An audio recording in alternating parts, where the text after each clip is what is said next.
What a terrible week it's been. Every week's a decade, man. It is a fucking This one's thousand slowed years. down to a crawl with one event in particular. And then the next one happened, which Yeah, was and even more then and then somber another one. and sobering.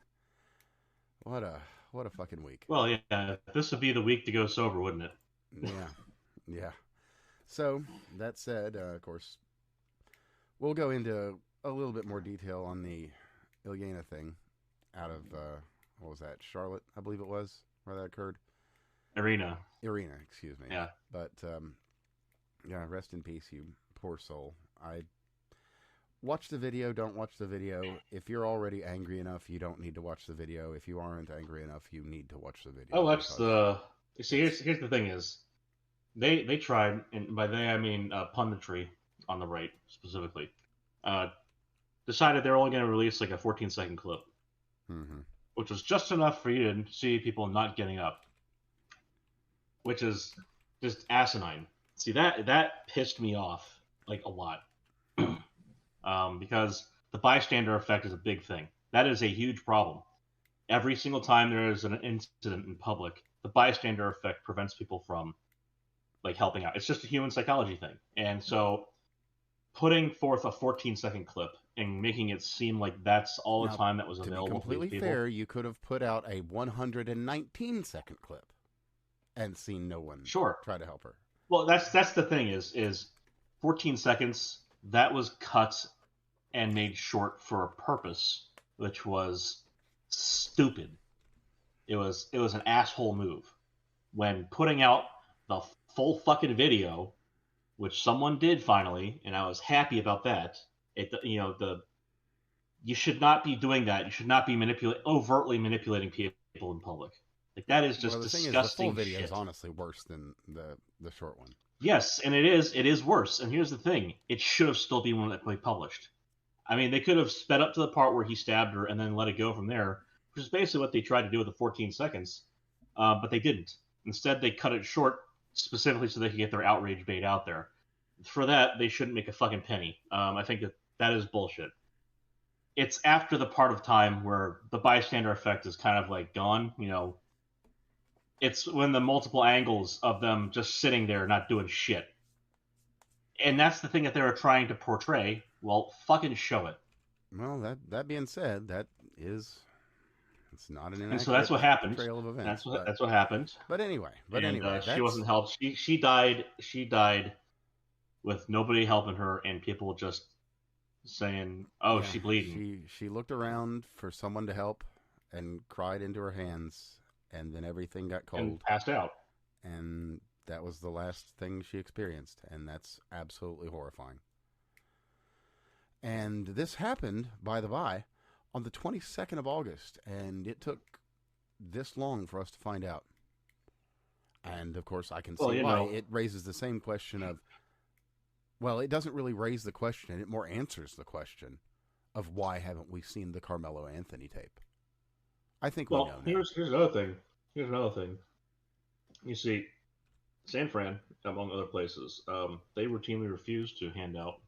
They don't make publicly available the video feed of the trains. Why is that?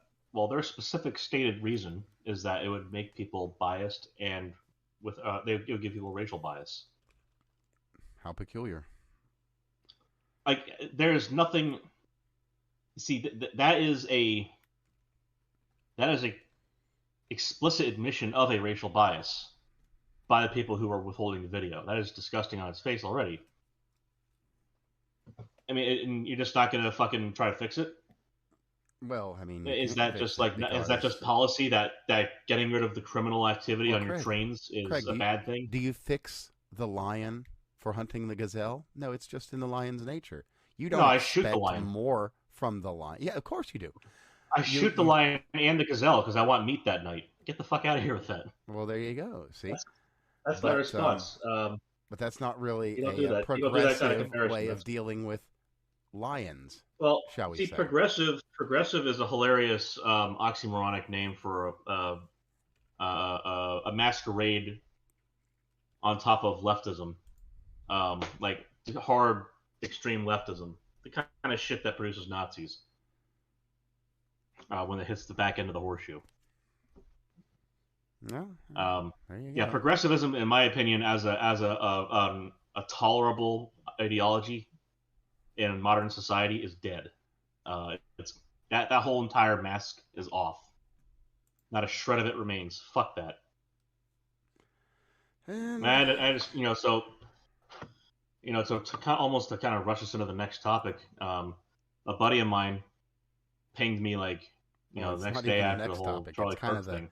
kind of the core topic that we need to discuss.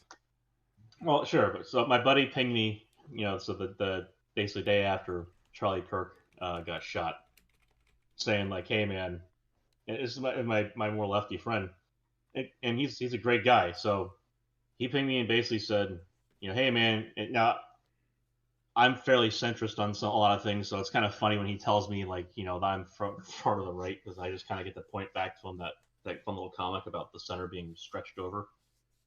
It's like, hey man, sorry, your guy, not my guy, but your guy got killed. He shouldn't have died for his speech. I probably should just read the actual thing. I'm just to paraphrase here. He's a big First Amendment kind of guy. That's good. He thinks you should say what you want. That he should never have gotten shot for it. He was a nice guy, et cetera, et cetera. I say, okay, that's a very very nice thing to say. It's in stark contrast to a lot of other people saying things, which we'll get into later, I think. There's a But lot now to that I've cover. kind of broached the topic, so Charlie Kirk got shot Yeah. and killed, and I watched the video And of that let's just happening. add some nuance to that a lot of folks aren't catching, and that is his wife and one of his daughters were in the They were there audience next to him. and saw it happen.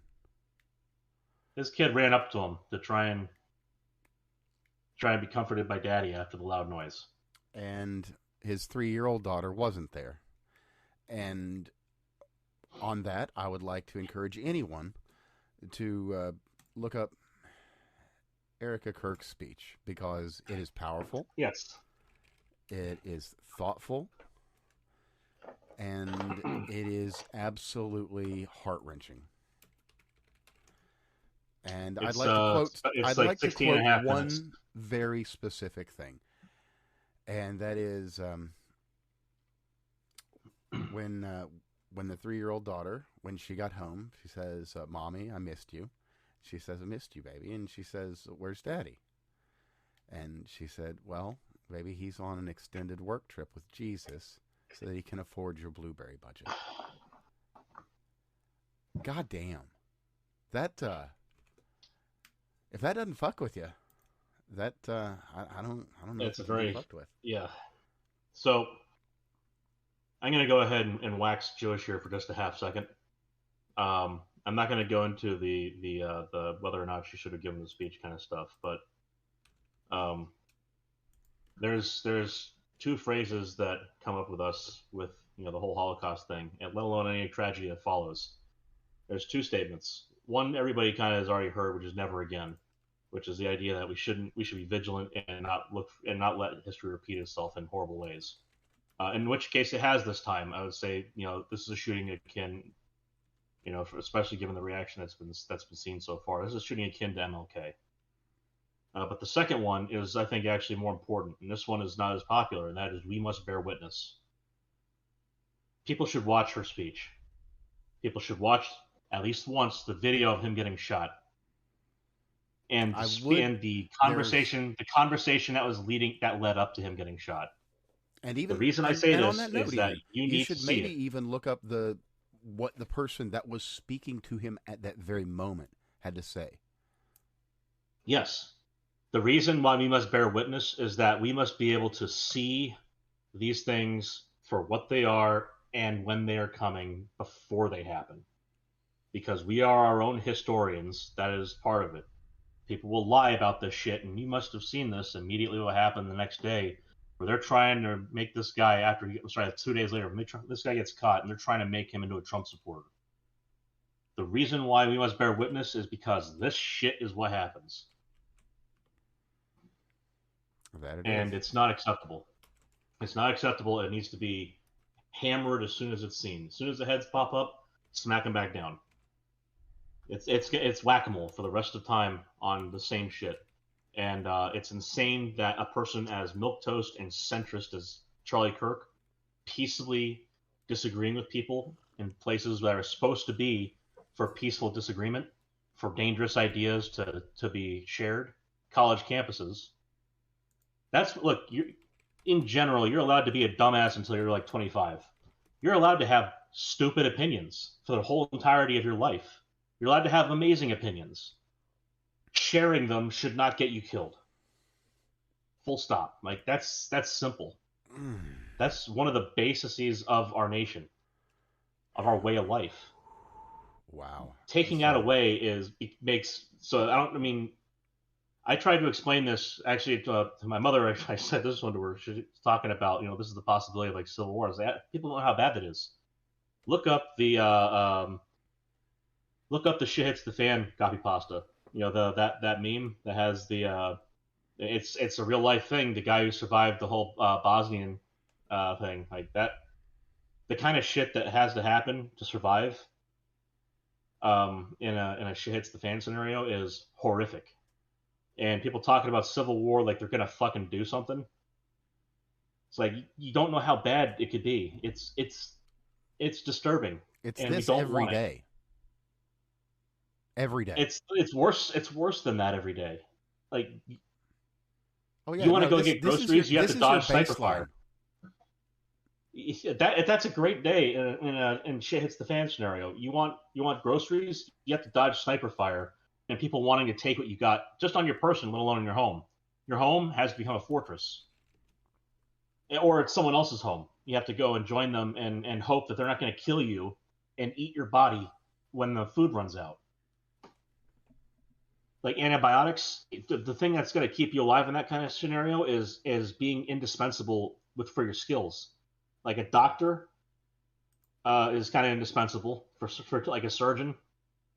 Anybody who's had military experience for home defense, But yeah, so anyway, just without getting too much further into that kind of shit, like it's just wild that people are discussing things in a way that they think that there's going to be a civil war and that it would be somehow a positive thing. Like, this is something that needs to happen. No, it really fucking doesn't. In fact, a lot of the world would be very happy if the United States balkanized in that way, because we don't have a clear geographic separation like we had for the first Civil War in this country. We don't have that anymore. We do not have a north and south. State armies for that matter. We have tiny pockets of Democrat strongholds, little pockets. Those are basically large cities, and then we have giant swaths of land outside of them, full of people who think very different from them. Yep. If they want a civil war, all that everyone else has to do is wait. Oh yeah, no, I've seen the picture of the voting by counties and the label on that being, what do we do with these? I love it. Yeah, I love it's the people who say land doesn't vote, people do. They don't understand that all the land that voted the other way has to do is not send them food. Funny that, yeah. How much are you going to grow on top of your studio apartment? On the roof. I don't. We saw Chaz and Chop. We saw how well they grew food. We did. We saw how well they grew food on a farm that they were given, that was ready to go. As a matter of fact. So like the whole notion that there's going to be like some drawn out civil war is silly. That would be the fastest and dumbest war we'd have in this country. They don't have like hardly any of the guns in the cities, and they have zero capacity to make food, and they would shit in all their own water and die quickly. Yep. It's sad. It's not that we don't need cities. Cities are a good thing.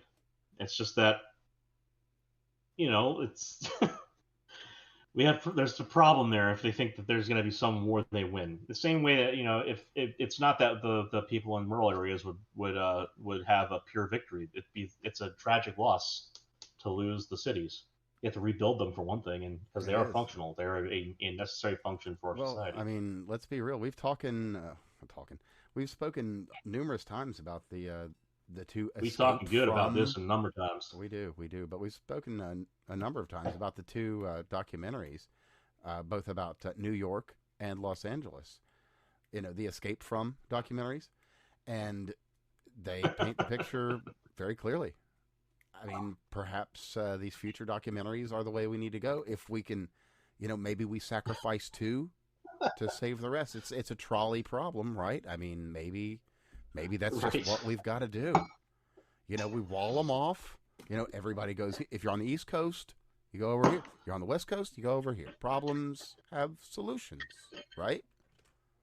I'm still not happy about the fact that we haven't finished building the wall yet. We really need to get rid of California. Well, not really. I mean, we could probably just lop off SoCal and everything would be fine. No, it's like radiation, man. There's like a range. I don't know. You I have a honestly, I big think it margin. might be more like a tumor, and that you could actually just Again, excise it. again, similarly with the tumor, as with a radiated area, there is a margin to it. We need to be able to cut out so that an appropriate amount of healthy tissue outside of it is allowed to survive. No, and You speaking can of have a healthy thin tissue margin. too, I wanted to real quickly just get the video of Ethan's reaction to Charlie's assassination. Ethan Klein, Yes, obviously, because it's that was a good. That it's was a that. I it say is that one my of the friend most is kin human to Ethan Klein. reactions I've seen. One of the most inhuman, of course, is Hamas Piker, and We'll get to him in a minute. his the only reason he gives a fuck is because, Because he thought he might get shot. oh yeah, he's seeing a sword made by a man by the name of Damocles, and he's not liking it. So, sorry, Yeah. fucker. Well, But when we anyway, get to out him, of the when we get to him, put RH3 this in the background. Productions, Ethan getting emotional about a fascist, destructive father, Charlie Kirk, being shot is why I watch. And that's not all. I don't agree with everything he says or does, but the fact that Ethan can still feel sympathy for someone he and I believe is actively ruining the country is why I can forgive the past. PNL. Well, congratulations on showing the slightest hint and shred of humanity. There might be something inside of there. There's that glimmer of a human soul.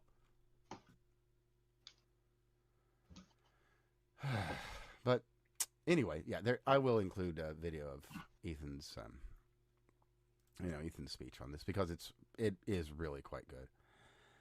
And it's incredibly human.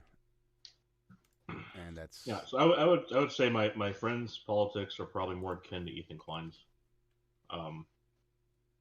He's nowhere near a Hassan, which is I'm grateful for. Oh, Hassan, however, Captain fucking hypocrite. Yeah. Hassan was, well, as said, his most concerning element there was basically, oh shit, I got a target on me.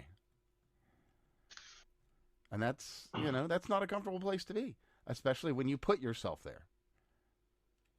I got a background for you for that. We'll hold off on that. I felt that sigh. We'll keep it classy. For the audience listening, I put a red arrow on that fucker's head.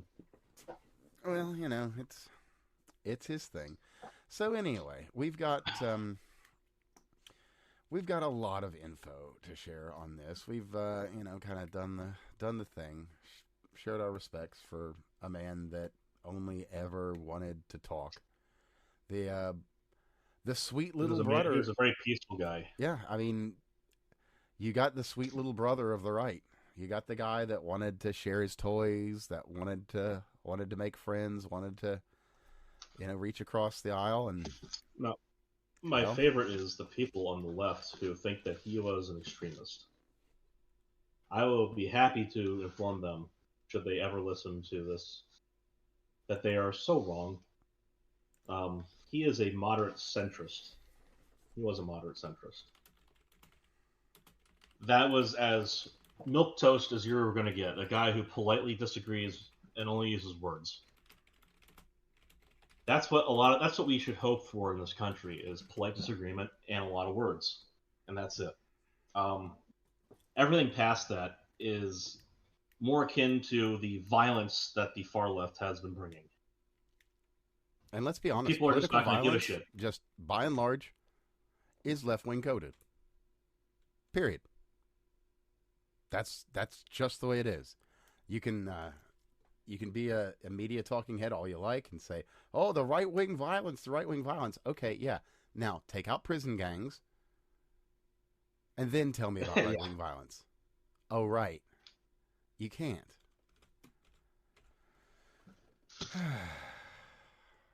So, anyway, as we've got some... I don't know how feminists take rape in prison out of statistics and go, it's a purely woman problem. Well, I mean, we've got all these immaculate conceptions in women's prisons. So, yeah, totally. It's a woman-on-woman thing. There is nothing other than women. Right. There's no dongs involved. Anyway. I'll be right back. Oh, sure. But speaking of involved dongs, we should probably get back onto young Tyler and his social circles. Perhaps even where he was staying, which, as everyone will know, that he did have a, pretty right-wing family, pretty traditional. I believe his dad was a sheriff, if I'm not mistaken. Can't remember what the mother did. Maybe some kind of mental health thing. I genuinely can't remember. But he'd, gone to school and gotten on Discord and got on Steam, which doesn't really in and of itself mean anything, but we'll get to that because we now have access to his Steam accounts. Ooh woo. There's your foreshadowing.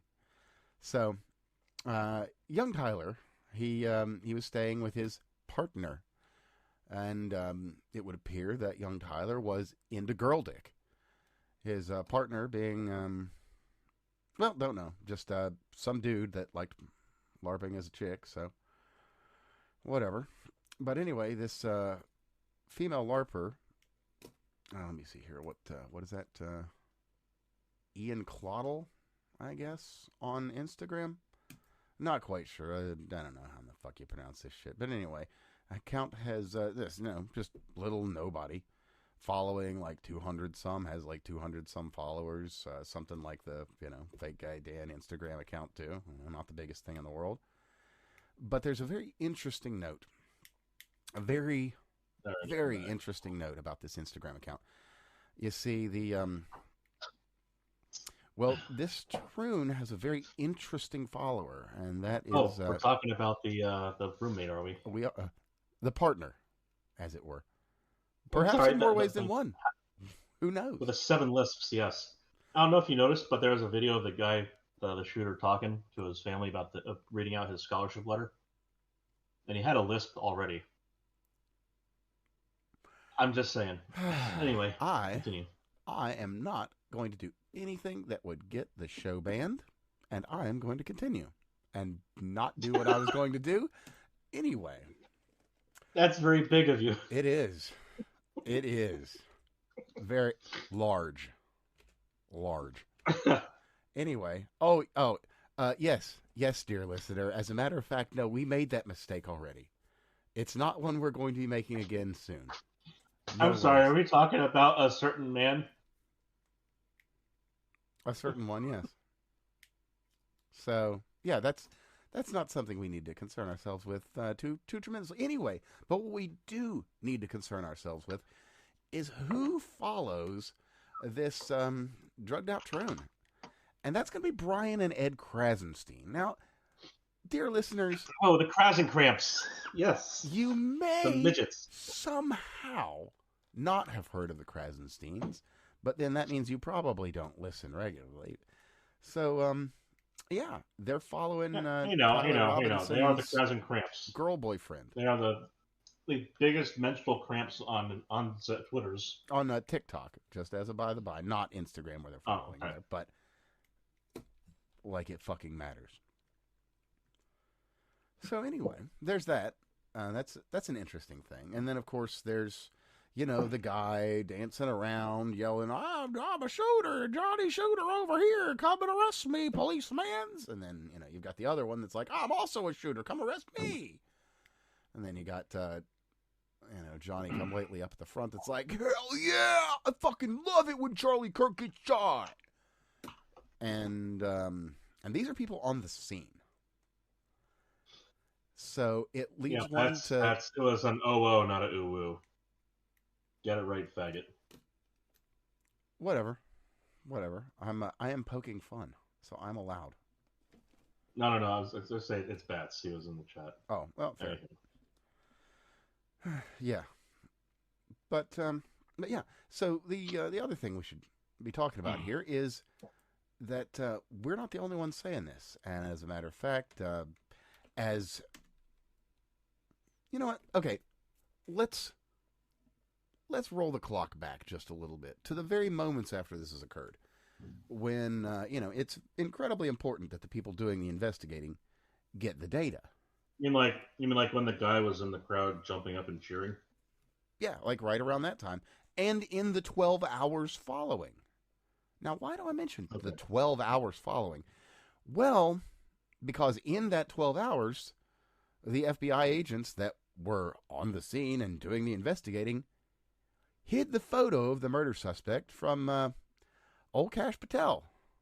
Don't know why, but yeah, that happened. Why did it happen? I couldn't tell you. I can tell you that we need to clean fucking house, because that shit can't happen. That shit can't happen at all. So, let's see here. In an online Thursday morning meeting with about 200 agents, Patel and Deputy Director Dan Bongino sharply criticized the agents, with Patel stating he would not tolerate further, quote, Mickey Mouse operations. I have to say that my words would be less Disney. Borderline libelous, I think, is the right way to put it. My words would be less Disney and... let's just say more Pulp Fiction.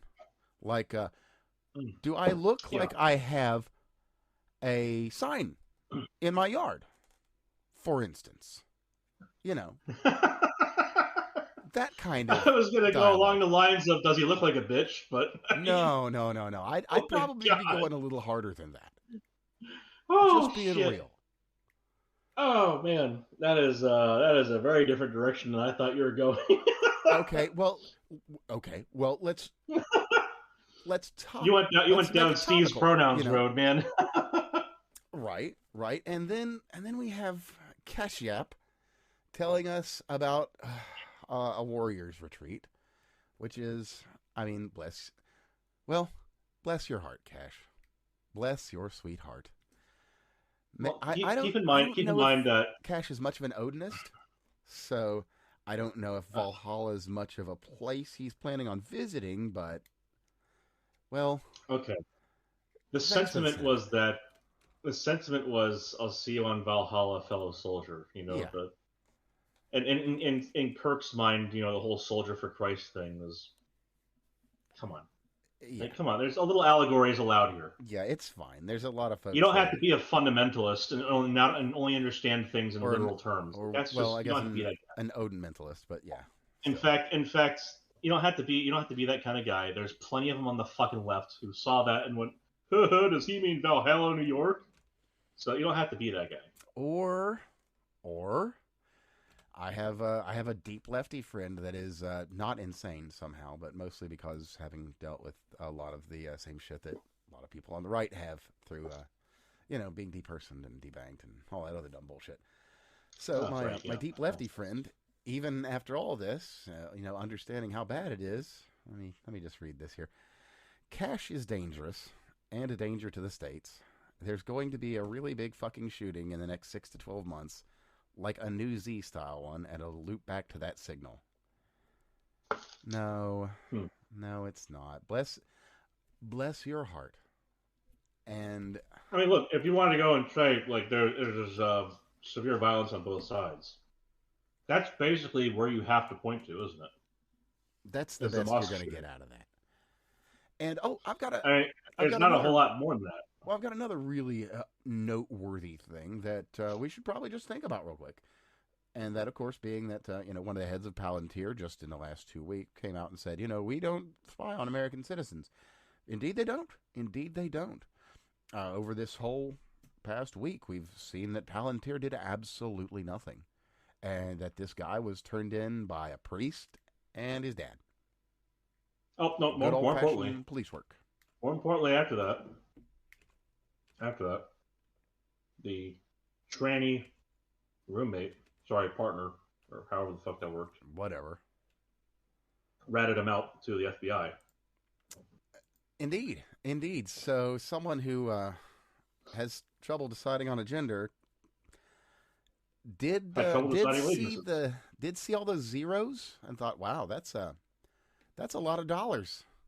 And I mean, being the kind of person that doesn't really nail themselves down to anything or have anything that they stand for that matters. Oh, come on. I'm sure he found a cross. What, made of gold? Melted it down? What? To nail himself to. Continue. Oh, but speaking of folks that have, crucified themselves, we should probably talk about Stephen King. And yes. And he made some apologies at him, and they were. Well, I saw a couple that were genuine. Well, they were genuine. I would because not they had disagree. nothing else to. Because he had nothing else to say after he said, "I apologized." Yeah, I apologized and I was wrong. But there were some where he had something to say afterwards. Yeah, there's rather a lot where he had something to say. And the something to say made it so much better, did it? It certainly framed helped out, his statements. Smooth things out. It certainly framed his statements in a way that really made them understandable. You could say you could really appreciate where he's coming from. Yeah, that being a place of absolute hatred. So let's see here. What do we got here? Well, here's one. Oh, look, this is still up. How about that? I apologize. I'm just quoting Stephen King here. I apologize for saying Charlie Kirk advocated stoning gays. What he actually demonstrated was how some people cherry pick Bible passages. Yes, he did. Unfortunately, he thinks that it was still Charlie Kirk who was cherry picking. He's fucking wrong. It was very clearly demonstrating how the person he was arguing with cherry picked from the Bible. And the funny thing is, both of them were talking about the Old Testament, which frankly does not have as much impact in what Charlie Kirk was trying to get across beforehand anyway. But that is the hypocrite's refuge is in selective memory and discussion. And that's true. That is true. And on that note, and the whole root and stem thing, I'm also going to share a little bit from the O'Keefe Media Group.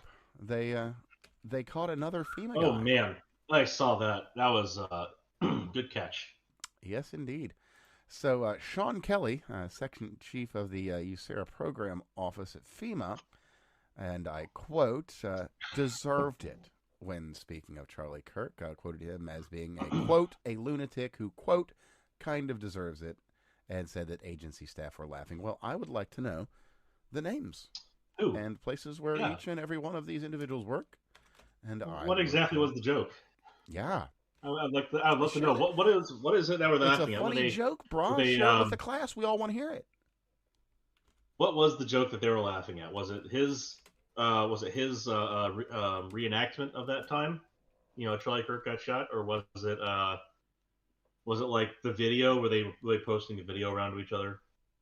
What was it some kind of cartoon separate from that? You know, was it a car chase? Mm. Um, Oh yeah. what Well, exactly was was it a car chase? That's it's funny you mention that. I hear that there was a car chase that that was is funny you happening. mentioned that. That was happening at the same time that the news was rolling out about Yeah, Charlie that Kirk. that totally happened. That Oh, it totally did. happened, It did did. it? There Yeah, was yeah. actually a car chase at that time, and TMZ, Was it as a exactly matter of at fact, that was time? reporting live.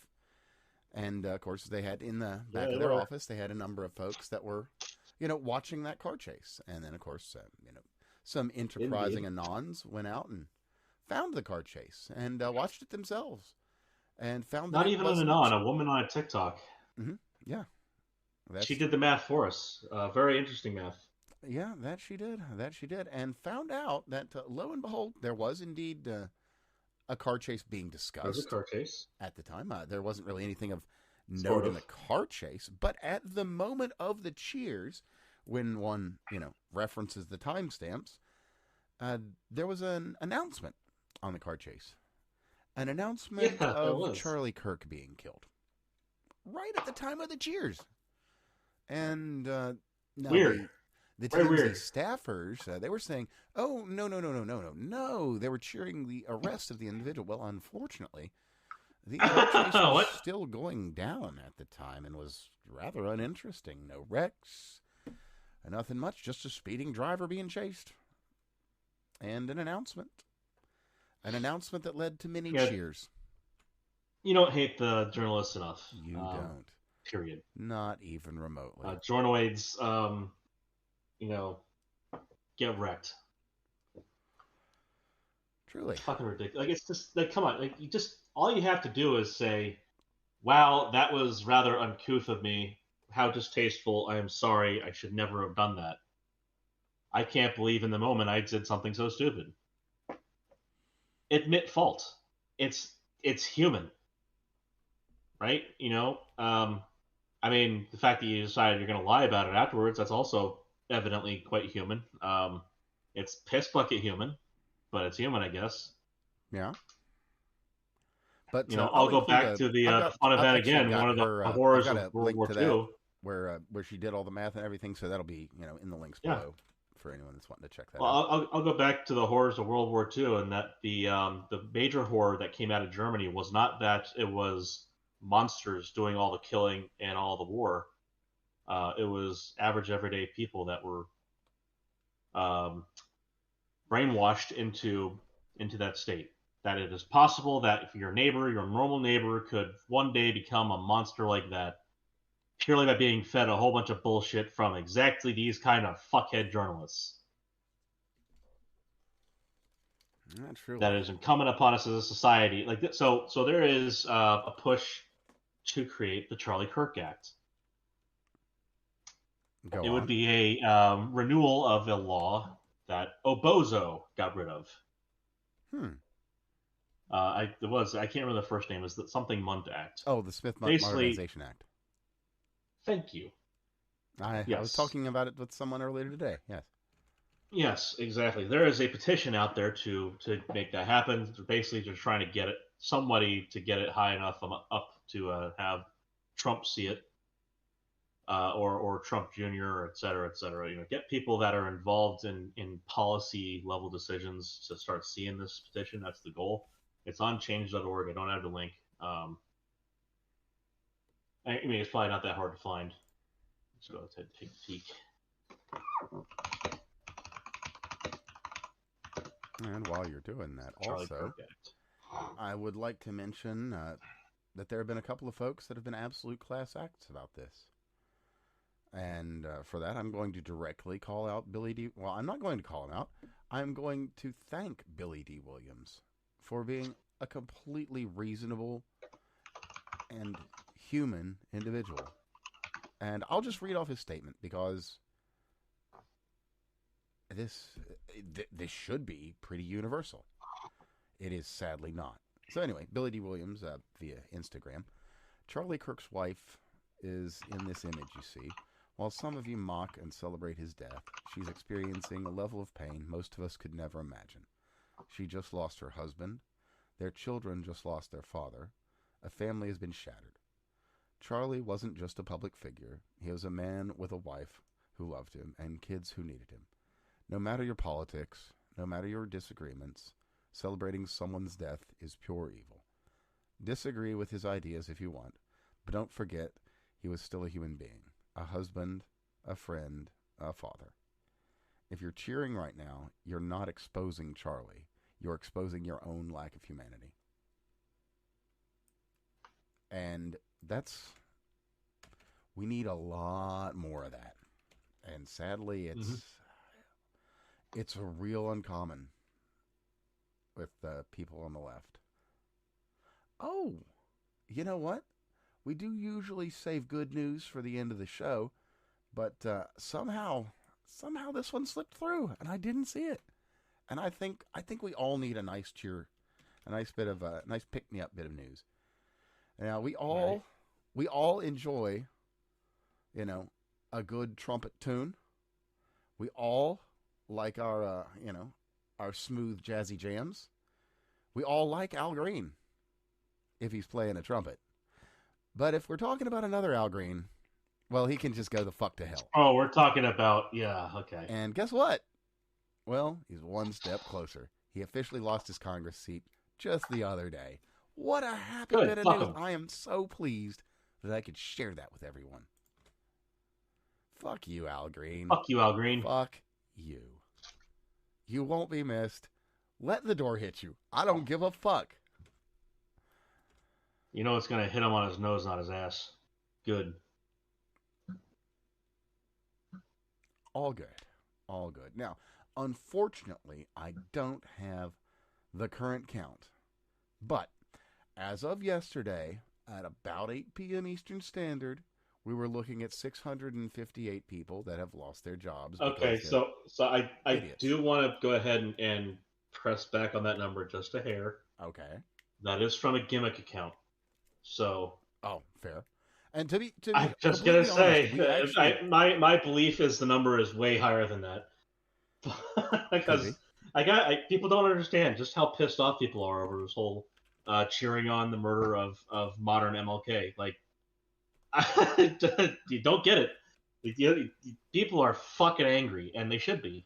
Well, when you keep saying we need to tone down the anger and we need to talk, you motherfuckers killed the guy that was turning down the anger and bringing the conversation. Well, you see, my favorite part of this, from the party of peace, as it were, much as the religion of it, these geniuses basically, like, now that the guy that we wanted to kill is dead, now we need to be peaceful about this. Hey, come on, guys. We can't resort to our baser instincts. We have to take care and be human about this. Like, yeah, okay, pal. Now that the guy that you wanted gone is gone, now you're gonna start going, oh, but come on, the violence. We don't need more violence. Like, fuck you. And the fact that these people have this, one, have an immediate expectation that they're gonna get their ass kicked, and then two, they have the temerity to start suggesting that now that they've been violent, suddenly violence is bad. Yeah. Like, if there wasn't two standards, it'd be 10 with these people. And speaking of two standards, they're never going to have one. Speaking of two standards, I do have here. Just kind of leaning back into a previous topic. We've got a little bit of the. How long is this video? Let's see here. 2 minutes and 19 seconds of old Hamas Piker and some of his choicest words. I'm sure you can imagine how choice they are, and how violence encouraging they are. So anyway, just have a look at that. Maybe if you feel like giving old Dan Clancy a shout, saying, hey, Dan, what the fuck? Violence is cool. We're allowed to call for violence and murder. Just wanted to be clear on that. Over there on twitch.com.tv, whatever the fuck it is. Twitch.tv, yes. Yeah, see, people need to talk to Amazon. Ultimately, Clancy's got his claws in deep at Twitch, but Amazon's still the one who pays the bills. So, Amazon's the one you got to talk to, and the advertisers on Amazon. And speaking Because again, of talking to people, if you're at work yeah. and you find yourself Oh yes, talking yes, yes, yes. to these people, or talked to by these people, or talked down to by these people, and you feel unsafe, even just the tiniest bit, that perhaps you don't feel specifically unsafe. Maybe you just feel that, you might have to do something you'd never ever want to do, just because someone could put your life in danger, and you're not gonna just lay down and die. That's crazy. So you never want to have to deal with that. So let's say, for instance, you're dealing with a threatening employee that's made legitimate threats against someone's life that shares a political point of view with you, or even not even necessarily shares that point of view. Maybe they're just politically adjacent, because let's be honest, that's kind of where all of us fall when it comes to Charlie. So let's just say that you've got this politically adjacent individual, and you've got these folks that are more than happy that he was assassinated, asking for more. Well, ladies and gentlemen, what you need to do is you don't need to take it to HR, because what you'll find many Oh no, no, times. no. You do. Well, Let no, me help you out on not this one not first. On no, the not case, you do. initially. No, initially you need to anonymously report it, so that there is a paper trail that's higher That's what I meant. than HR. So what you do is you contact OSHA, and and don't worry, everyone, no worries. Included below will be a link to the OSHA form that you can fill out yourself in the case that you're in this situation. That, of course, let me see if I've got this just immediately. I gotta say this now because this is important. Oh, do You should report it to HR because that establishes the paper trail. Should they decide to become hostile, you need to have that paper trail, the documentation that you followed the proper chain of command kind of events. Like you need to bring it up with HR. If HR decides to do anything other than address it, you should immediately send that to OSHA with your name attached, because now you've got a paper trail the whole way. And if OSHA doesn't take it up, that's a federal offense. That it is, and Like there is reporting. So it's like you have rights to restitution if OSHA fucks it up too. Mm-hmm. So like this is why you should take it up with HR first, because you'll establish the proper paper trail that is the thing you should be doing, is taking it up with HR. That's their purpose for existing in the company, is to protect the company. And if they're creating a hostile work environment and you document it and you present them with the evidence and you say, this is my documentation of proof that somebody is creating a hostile work environment for me here, HR, please take care of it. If HR then does anything other than take care of it, that is an OSHA violation. That you then have the right to send to OSHA a request for help, to have them take a look into it. And if OSHA fucks that up and doesn't do it, then you have a right to sue OSHA. That you do. And the company. Sure and those enough. are very easy cases to litigate. Quite. Like that's because it's Open not and like shut, it's something as that's it were. defensible.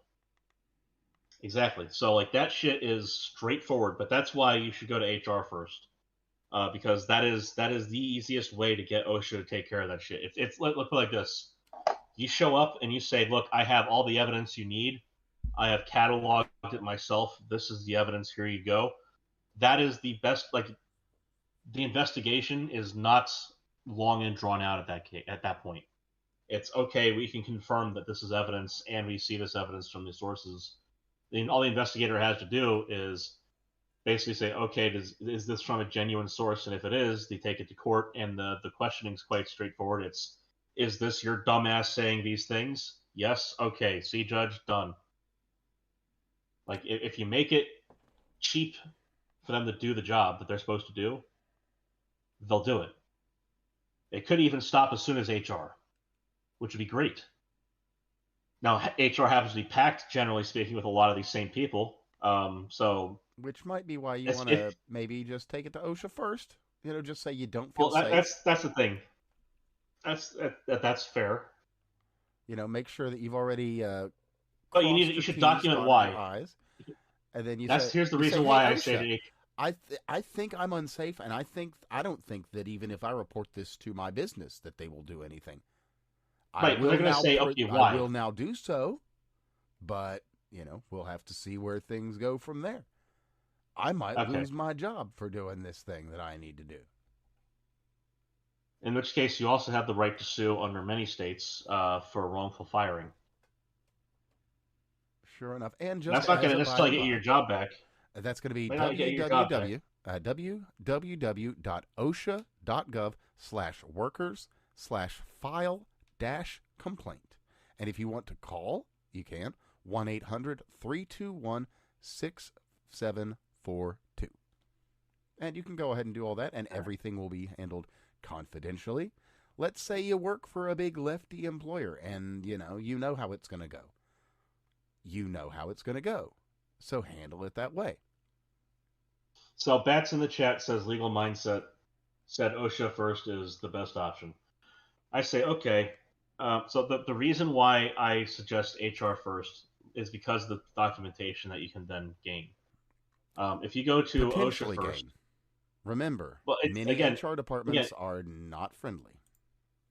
that's besides the point. If you send an email to HR, if you have written documentation that you followed the procedure, you have written documentation that you followed the procedure. You have evidence. Otherwise, you have your word, "I don't feel safe," versus their word, "Well, we would have handled it." That is different from saying, "I have physical fucking documentation that I did the right thing." So, I mean, legal mindset's the lawyer here. I'm not. I'm just saying that my guess here is that the evidence in hand is stronger than the evidence in mouth.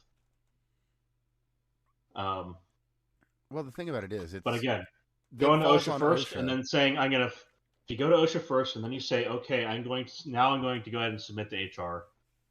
If that's how that plays out and then it's still fucked up, then fine. I'm just saying, like, If you're wanting to actually just burn the getting fucking everything place in down, writing is important. that is the way to do it. You immediately report to OSHA, and then you immediately, as soon as it's all in and you got your case numbers and everything, then you immediately go to HR and you dare them to fire you for pointing it out. If you want to burn Now, the place down, again, that's the way you do it. everything in writing, everything. No conversations, this, that, and the other. Everything in writing. If they want to talk to you on the phone, tell them you're recording. Probably and do wise. it. Probably Don't do wise. nothing as a closed door meeting with no evidence of what happened, because that is how a company fucks you over. Mm-hmm. And you gotta remember, what's the purpose of HR? I already said it already. What's the purpose of HR? It's to protect the company. It has nothing to do with protecting the employees. The company comes first. That's exactly right. So it is in the company's best interest to fire an employee who is making another employee's life miserable. That is hostile work environment, and you have rights for that to not be the case. Those are OSHA concerns. So, like, the whole hostile work environment thing is a thing where HR is generally going to prefer to get rid of the employee causing problems instead of the employee who has problems caused for them. So, even if HR is generally going to be against you, if you're at a larger company, it's actually better, because that means you're probably going to be more likely to be protected, because the company is going to care more about the company than about the petty politics of one HR employee. Generally. But again, everything in fucking writing. Everything, if you can get it in writing. Because otherwise, they get to just say, nuh-uh. And that's not good. Having it in writing means they can't just lie about it. That's true. That's true.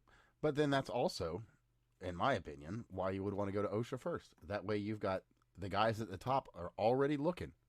So, why not go ahead and put eyes on it without attaching your name to it, and then, if you want to, put your name to it, or don't, whatever. But either way, I would attach my name immediately. If I'm going to go down that road, I'm going to have my name on it, because then I don't have to later say, well, I was the anonymous source, and then have them say, why'd you ask anonymously, when it's going to be your case anyway. It's very straightforward at that point for me. I just say, look, it's my name on it. I'm the guy who is getting harassed. I'm the guy who felt like this person might cheer if I was going to get shot in the office. That might, this person might go postal, kind of hostile.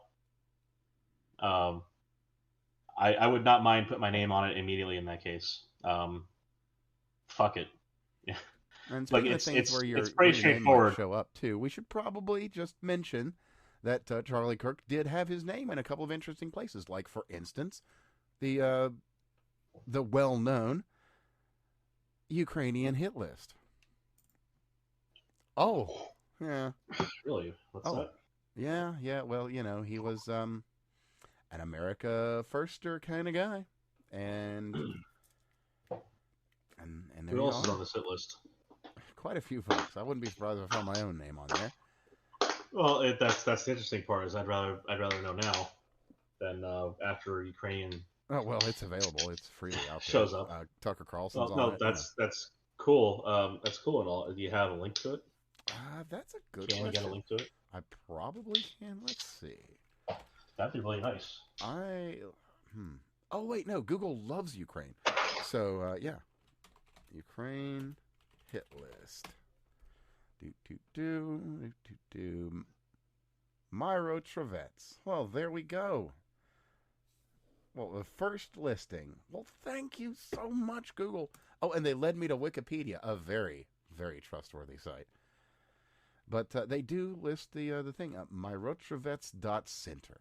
I'll just throw a link to the ever and increasingly trustworthy Wikipedia so that you can look that up yourself. Maybe you could even look at the comments, on the back end, see if there were any arguments about this. Like, for instance, fucking every fucking thing from fucking the talk page. Wikipedia. You saying I should look at the talk page? Oh yeah, there's always going to be good stuff there. Always. And then, of course, to address what you've said there, it would appear that some of his last podcasts have been referred to as anti-Semitic by a number of individuals. A man of layers. But see, my favorite conspiracy theory out of all this is that somehow Ben Shapiro and Netanyahu are like going after him because somehow he went against Israel. Now I'm sorry, motherfucker. You're gonna need so much more evidence than that shit. Yeah, that there's not a lot there. It's just so bullshit. Wouldn't surprise me. But I'd have. The other one is that this guy was a groiper because Fuentes wanted his audience. I'll honestly say that there is probably more evidence that this guy was a groiper than that this was directly linked to Israel. Now, is it directly linked to Israel? Maybe. I don't know. There's that. Look, I mean, I'm not saying you can't ask There's the all question. sorts of weird shit. Don't know. Well, let's address that one real quick. That one I can directly address. That one's easy. The plane disappeared because there aren't sensors in the region it was flying over. And that could they be didn't turn it off. It could not be. It could be. No, that's not something you just go out there and steal out of the canyon area. Like you don't just remove sensors. Those sensors don't exist there. You make a point of flying they don't through need the to. area because you know that there are no sensors there. If that's what you're after, and that's your. It's goal. just a regular route. It's the fact is that these sensors are not deployed everywhere because they don't need to be deployed everywhere. And I'm not even making anything of it. It's just there's a lot of weirdness around a lot of things. It's also not illegal to turn the damn. It's not illegal to turn the beacon off either. It's flat out not illegal. Well, there you go. So when you have some conspiracy crackpot, I'm not saying this is who you listen to.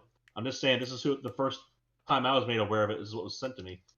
When you have some conspiracy crackpot saying they illegally turned off their sensor and that's why it was not on. It's like, okay, one, that's not illegal. Two, there weren't sensors in the area that the sensors weren't picking it up. You could say what you said, where maybe they flew through there because they knew that wasn't going to be a place where the sensors are. But if it's a direct fucking path. It's a direct path. Like they followed the goddamn geodesic. Like it's not like they deviated their flight path to specifically go through a region that didn't have sensors. It's just a little weird, and the timing is odd. Maybe there's nothing at all to it. Well, the timing, I think, is the more important part because it was right after the shooting that they took off. Right. And it's within walking distance, and it was certainly a distance that could have been covered by the shooter. Sure. Now here's something. Turns out it wasn't what Let happened. me throw you something interesting on this, because we know for a fact that he didn't work alone. We know that now. Maybe there, Well, yeah, he had his maybe. roommate. Well, no. Aside from the train, Yeah, there was supposed to be someone to come pick up the rifle. this is There true. there was Right. supposed to be someone to come pick him up. Who was he working with on Discord? Did he know Armand? There's a Oh, name we that would haven't be heard in a good. fucking Oh while. man. Who is So Armand? so so here I'll say Who this. I'll say is this. Armand? So we know that he was in several Antifa discords. We also know that they are looking into you know, I wish I had the correct affectation from Letterkenny, but we know they're looking into the dark web. Uh, I fucking love that show. Well loved, I guess. Anyway, Super hackers. yeah, exactly. The who is this 4chan? Thank you, Talifero Delta. Uh, Alison Camerata is never going to live that shit down, nor should she. Uh, Women are so not welcome in gaming. Continue. let's level up, gamers. Goddamn right. You got spawn so, camped, boy.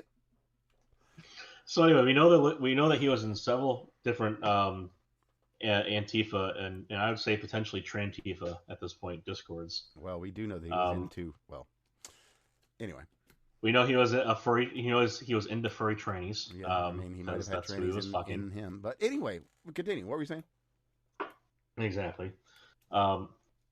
So spit swapping aside, this guy was on discords that were full of people that are happy that there's violence on the left. So it's funny because it's not so funny. It's you could say it's queer. You It's could. strange. You definitely This could. this guy was a 4.0 was a 4.0 straight A regular well-adjusted kid. Went to college, graduated 2023 with a computer the comp sci degree. So he was going to be a code monkey. If only those Got, jobs were available. he started getting radicalized. He started going a little more radical.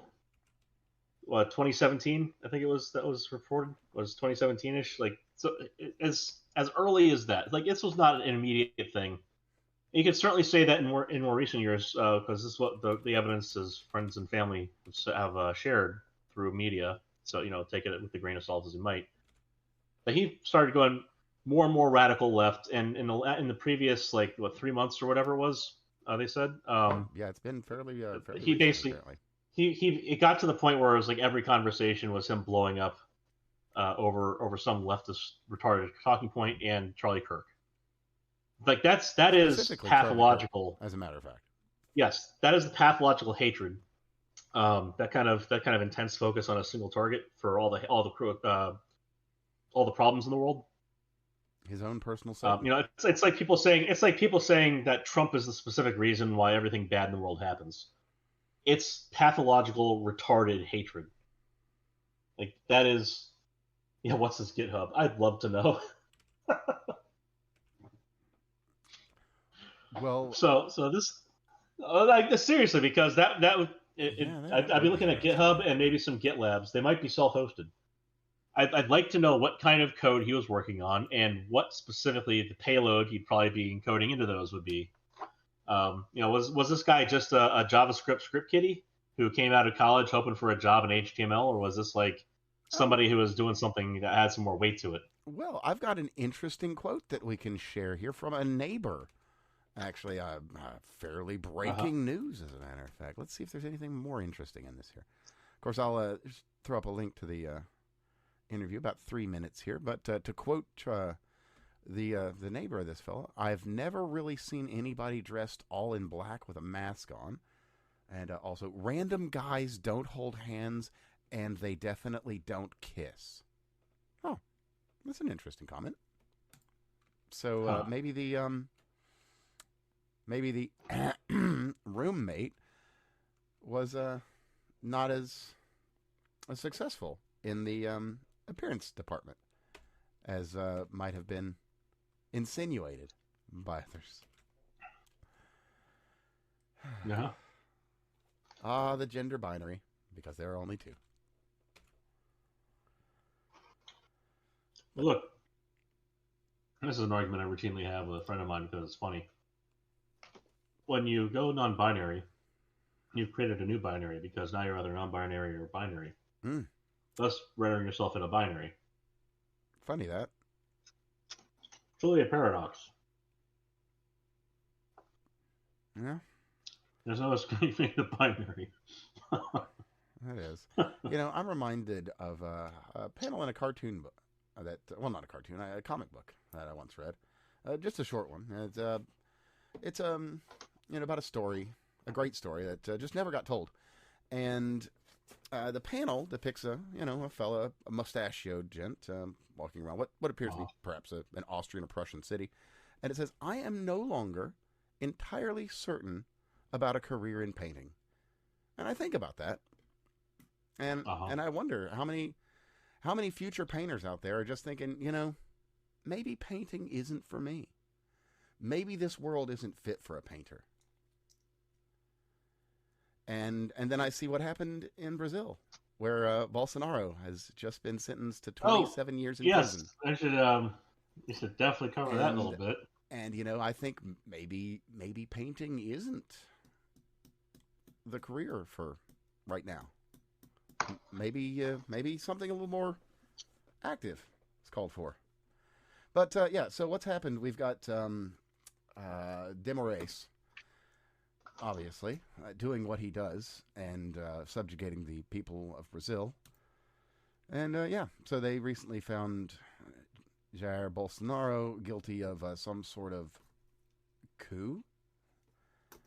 I mean, of all the things, they really love to reach on this bullshit, but they don't have anything else. So that's all they can do is just lie and make up bullshit. I wish I had more to that, but that's the whole thing. It's just same. On that note, shit. the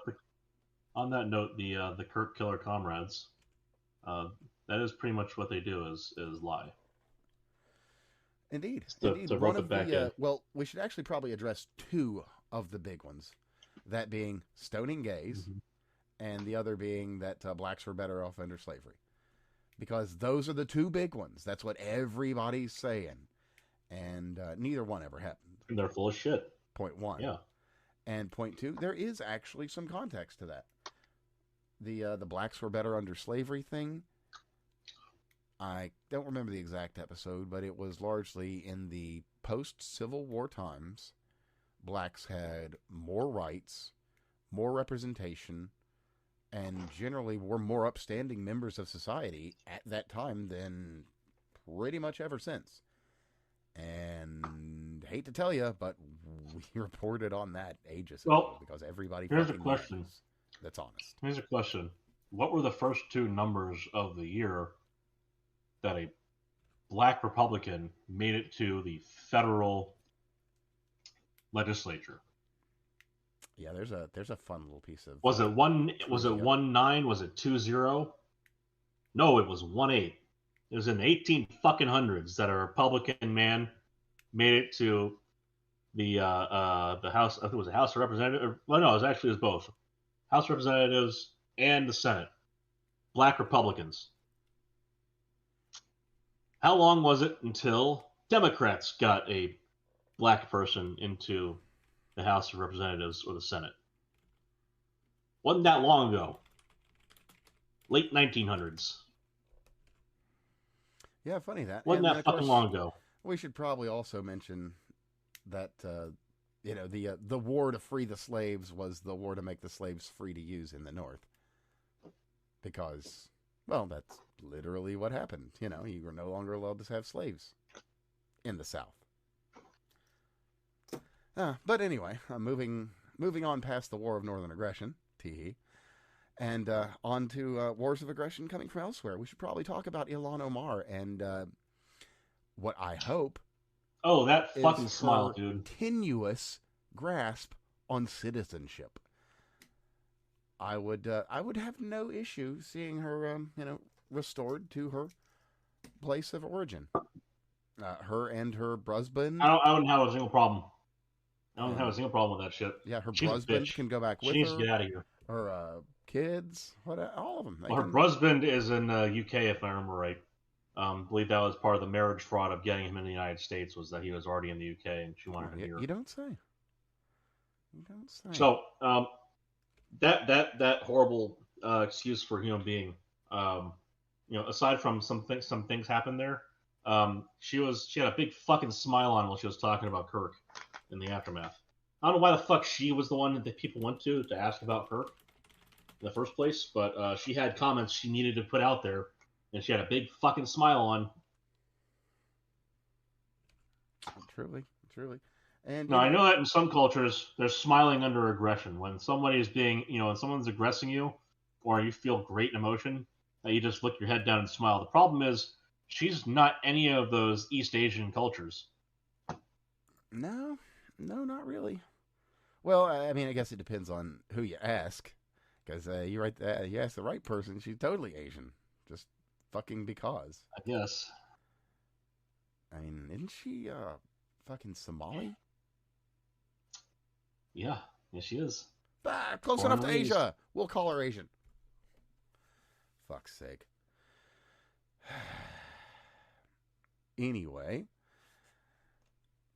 let's get back to the thread at hand, and of course, why don't we hop onto the Steam web interface game store thing and talk a little bit about the kind of cool stuff you can buy on the Steam store. Like, let's say you. Oh, I need recommendations. I need recommendations. Do you know of anybody who might have some recommendations for what I should buy on Steam? Well, I have a whole thread by the guy named Mike. Actually, talks about Venmo, Steam, Reddit, Discord, and for Affinity. In one handy thread. Oh my god! Oh yes. Let's see here. Also with it, powerful combination coming up. Steam, TikTok, Instagram, and Facebook. So anyway, Tyler had an interesting collection of things on Steam, like this one sticker here. What does it say? What's it called? If you know what I mean. Oh, that's an interesting name. A Steam sticker. Let's see here. Riley definitely knows what you mean. What does this come from? Oh, Furry Shades of Gay. Huh. I would not recommend anyone look up that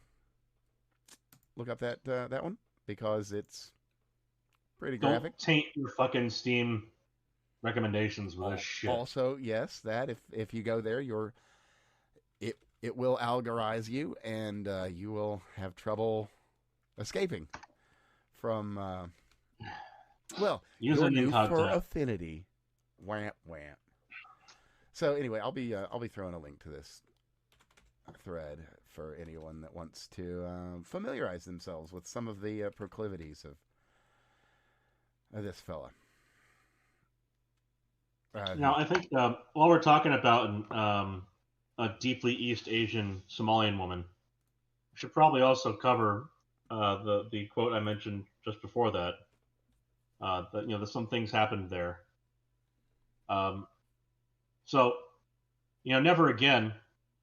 That quote I mentioned earlier. That simply follows with never forget.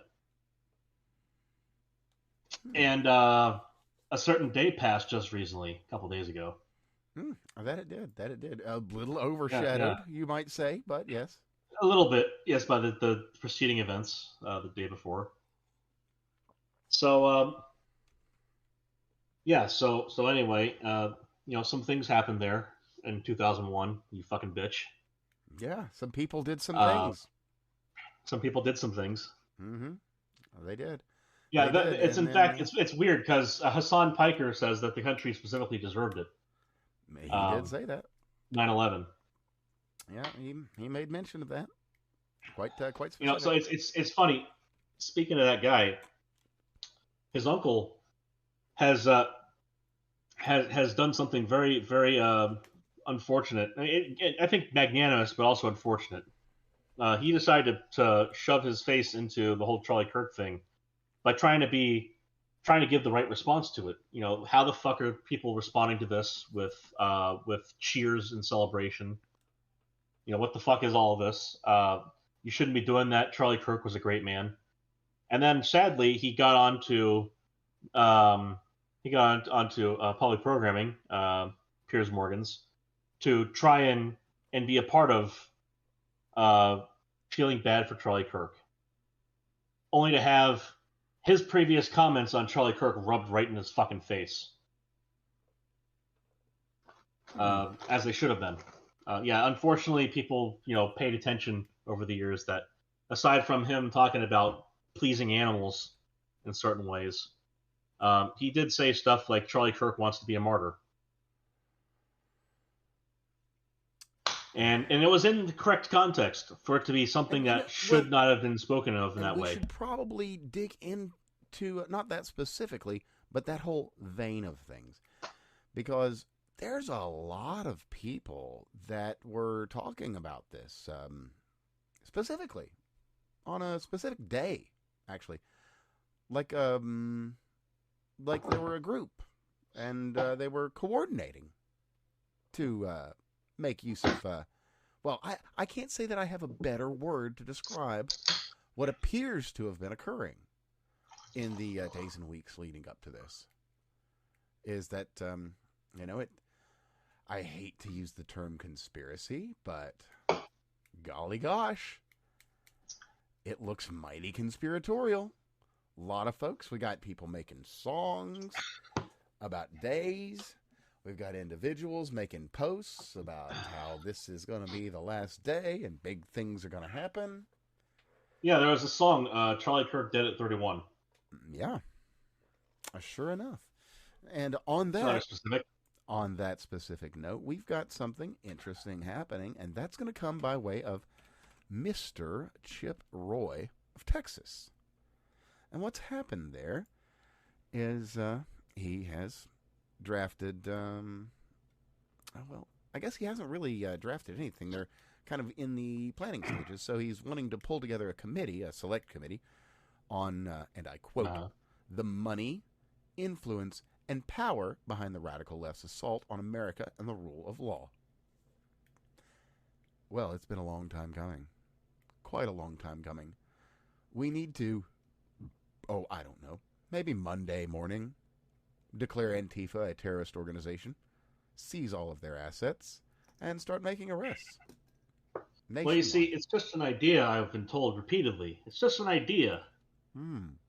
They don't have things like organized Discord groups. They don't have layered organization. They don't have any kind of tradecraft going on. What's a rose They're not city? trying to instigate a color revolution. I don't even know what a rose is. How would I know what a rose city is? Yeah, you see, the funny thing is, remember they brought in the European Antifa to organize them, and then they tried to downplay that. After, just before that, saying, "Oh, this is European Antifa. You guys don't understand. These are the ones who are really militant." After they cornered off a bus over in Germany.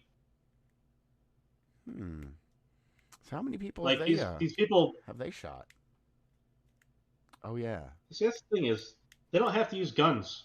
No, that's true. They tend to firebomb people. Can. They tend to firebomb people and beat them with sticks.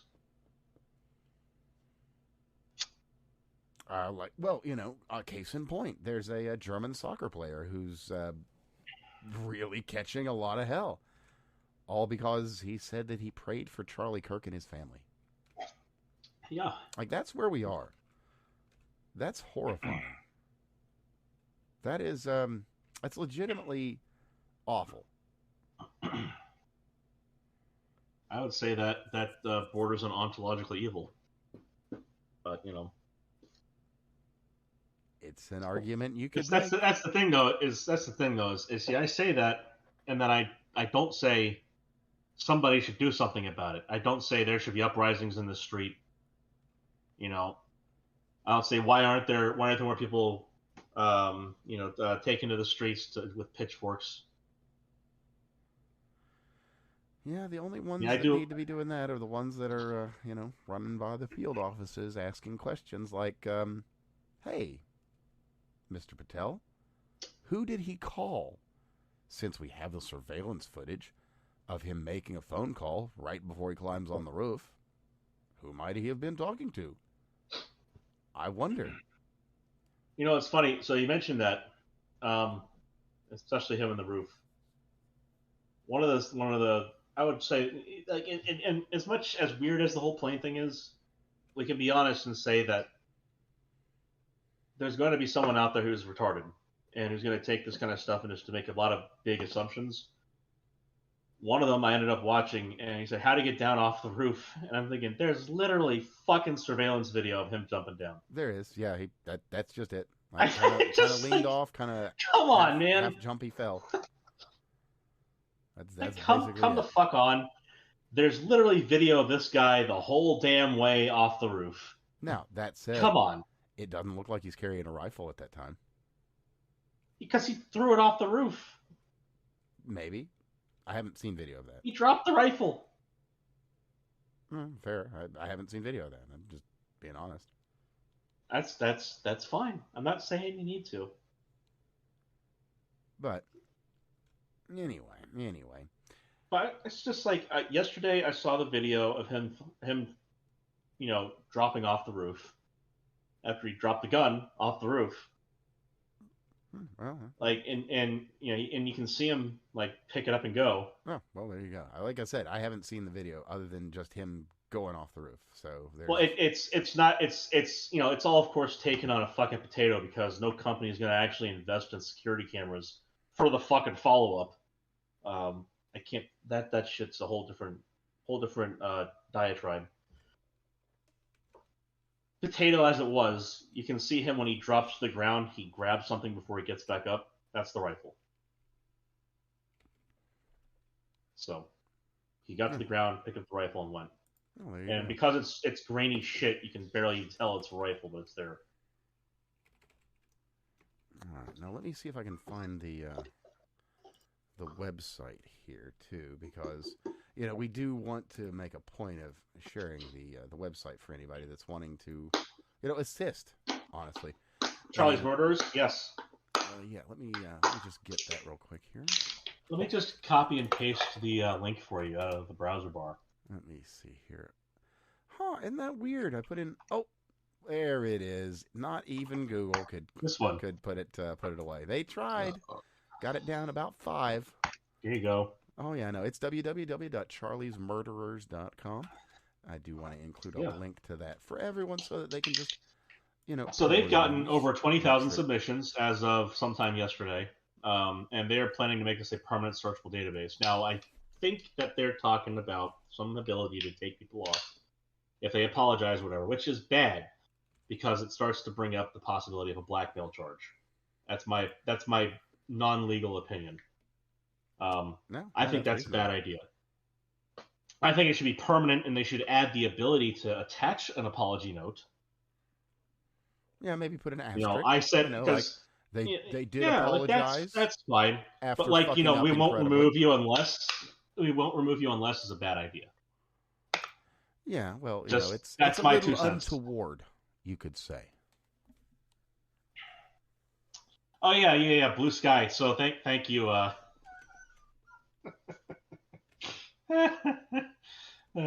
Thank you from the chat. Thank you, Fembot, for pinging me on that one.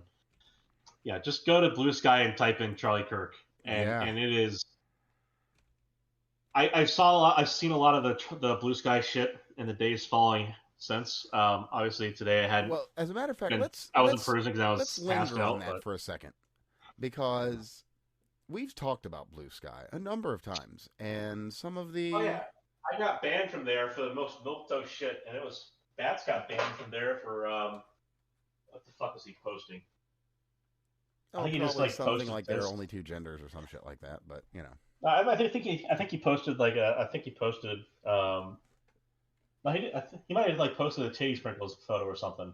Doesn't really matter. Like they ban you for wrongthink there.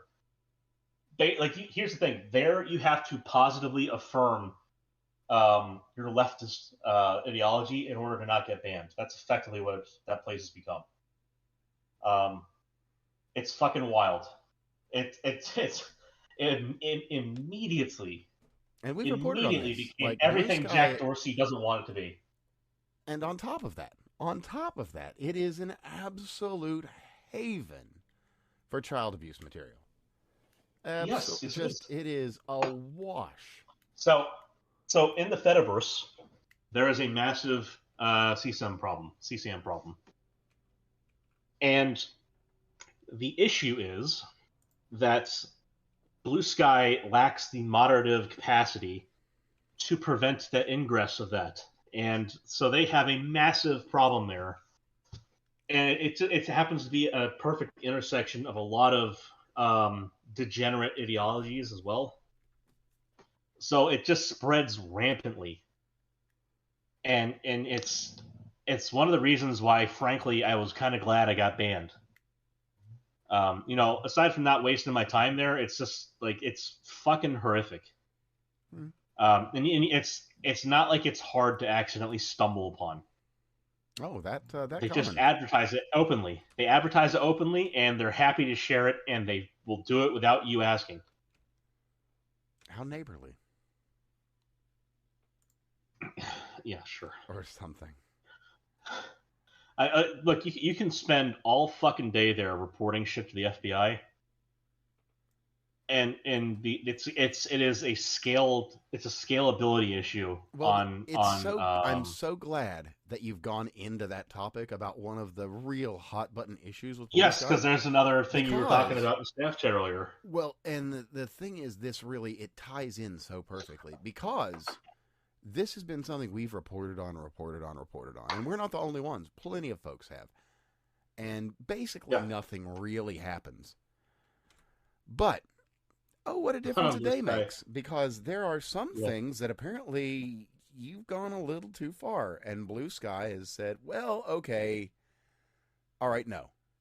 And I didn't think Blue Sky would say no to anything. But I guess rampant and overwhelming torrents of death threats and promises of literal violence are maybe, I guess that's a bridge too far for the folks at Blue Sky. And is it finally becoming an issue over there? It seems that there's that was the I guess was that what finally made was him the react? anvil that broke the camel's back. Good God. Because all the other anvils didn't do it, but this one was enough. Finally.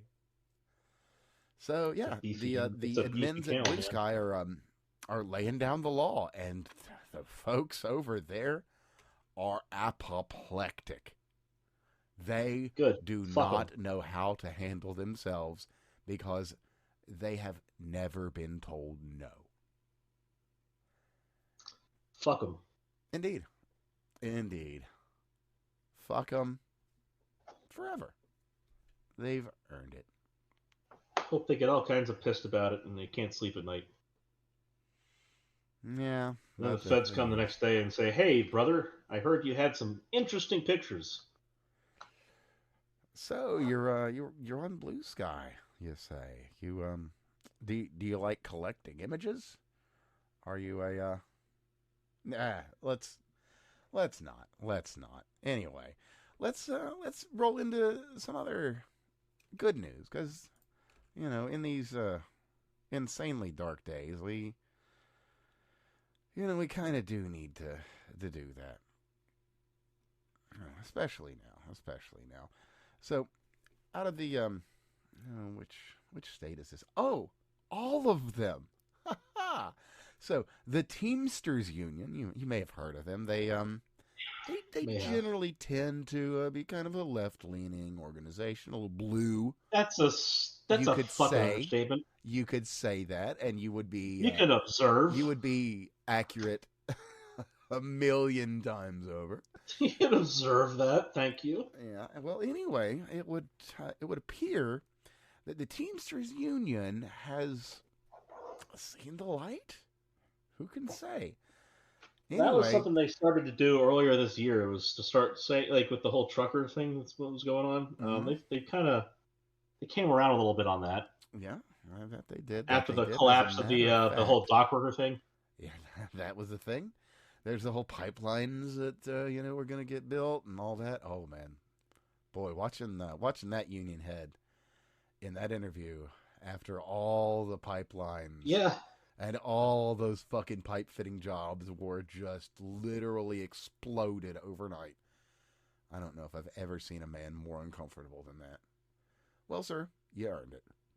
But anyway, the Teamsters Union will now be donating to Republicans for the upcoming 2026 midterms, which has basically not ever happened in our lives.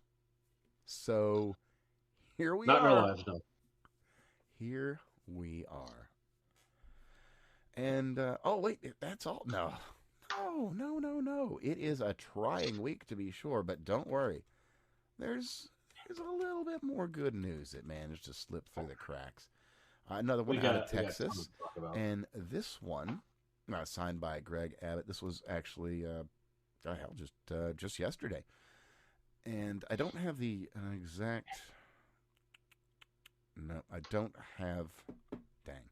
Yeah, I don't have the specific thing, but I'll include Greg Abbott's thing here, and it includes some links below as well, which will go into details. But what he signed into law, it outlaws Epic City.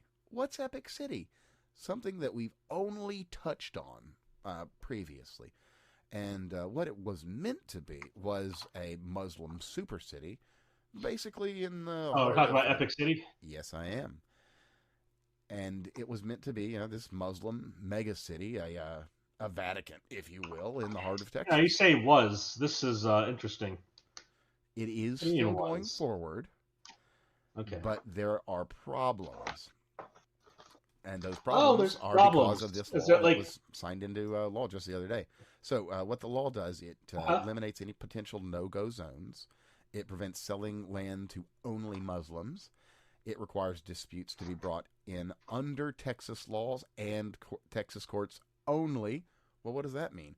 Well, that means no Sharia. You wanted Sharia courts. Exactly. So it's the right move. Now, they're going to have to do something with it, actually enforce and actually follow up and make sure that nothing happens with this Epic City, because it is quite literally Takia. Look it up. And it has to be stopped. Period. That's all. That's the whole story. It must be stopped. That's all. So, let me see. What else have we got here? Oh, just sign the petition Olbermann. For the Charlie Kirk. What's that? So I said, sign the petition for the Charlie Kirk Act. Indeed.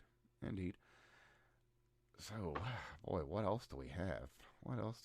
Man, there's so much here to go over on the Charlie Kirk stuff, but a lot of this been. I got something to say here, because it's so fucking funny to me because it's from a Krause and Cramp. Oh yeah, and I love letting people know what they say without having to give them any kind of monetizable click, because fuck them. And people should be hearing this kind of dumb shit out of these people, because it exposes the mentality that they're happy to try and monetize on.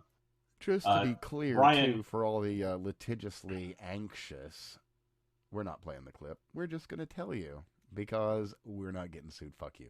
Go ahead. So Brian Krasenkramp says, if you're a man who has a relationship with a trans woman, you are in a heterosexual relationship, because she is a woman and you are a man. Well, buddy, I'm glad that he is willing to admit the gender binary. It's a step in the right direction. We all know that you're fucking your brother. Shut the fuck up, dude. Probably. You are Captain Wincest over there. Shut the fuck up. You fucking insane midget. The ambiguously Krasenstein duo. They're very ambiguous. And we all knew that your mother's account was the two of you fucking shitheads ban-evading for years. Also that. True. Very true. Fucking, I'm so glad these two shitheads are now, like, people have figured out, like, oh yeah, I can just screen cap them and send that to everyone else, and then nobody has to show up in their comments to give them money. because that's why they're still on X. I think their check marks should be stripped. Like that should just be a thing Elon does. Just they should be allowed to speak, but it doesn't mean you have to pay them. Well, that's true. They Like need this is they need exactly to the be kind of thing that rewarded. he said. Freedom of speech is not freedom of reach. Come on, buddy. Oh, that reminds me of something. A lot of these end all police folks talking about this. One of the Yeah. most classics, one of the most perfect, and it's recent. Is just because we get rid of police doesn't mean that there won't be consequences. Excuse me? Who exactly do you expect to enforce them, friend? I mean, if that's really where you want to go, that is. Call a social worker. Well, no. That's There what I are. say. Well, there's the problem. Is the thing is, the social worker's not going to come, and so people will realize that Oh, that's why I when no say call one's them. going to come, that they have to solve their own problems, and you're not going to like that. You're not going to like that one bit. What happens when the social worker shows up with the guy who came with a gun? Hmm. What happens then? Questions, Kind of weird. questions. What are you gonna call at that point? You gonna call the police? Oh yeah. Bet you fucking see if will. they'll see if they'll come and give you a hand. Who knows? Maybe they will. Now, on that note, or at least related there too, we should probably it's a good enough segue.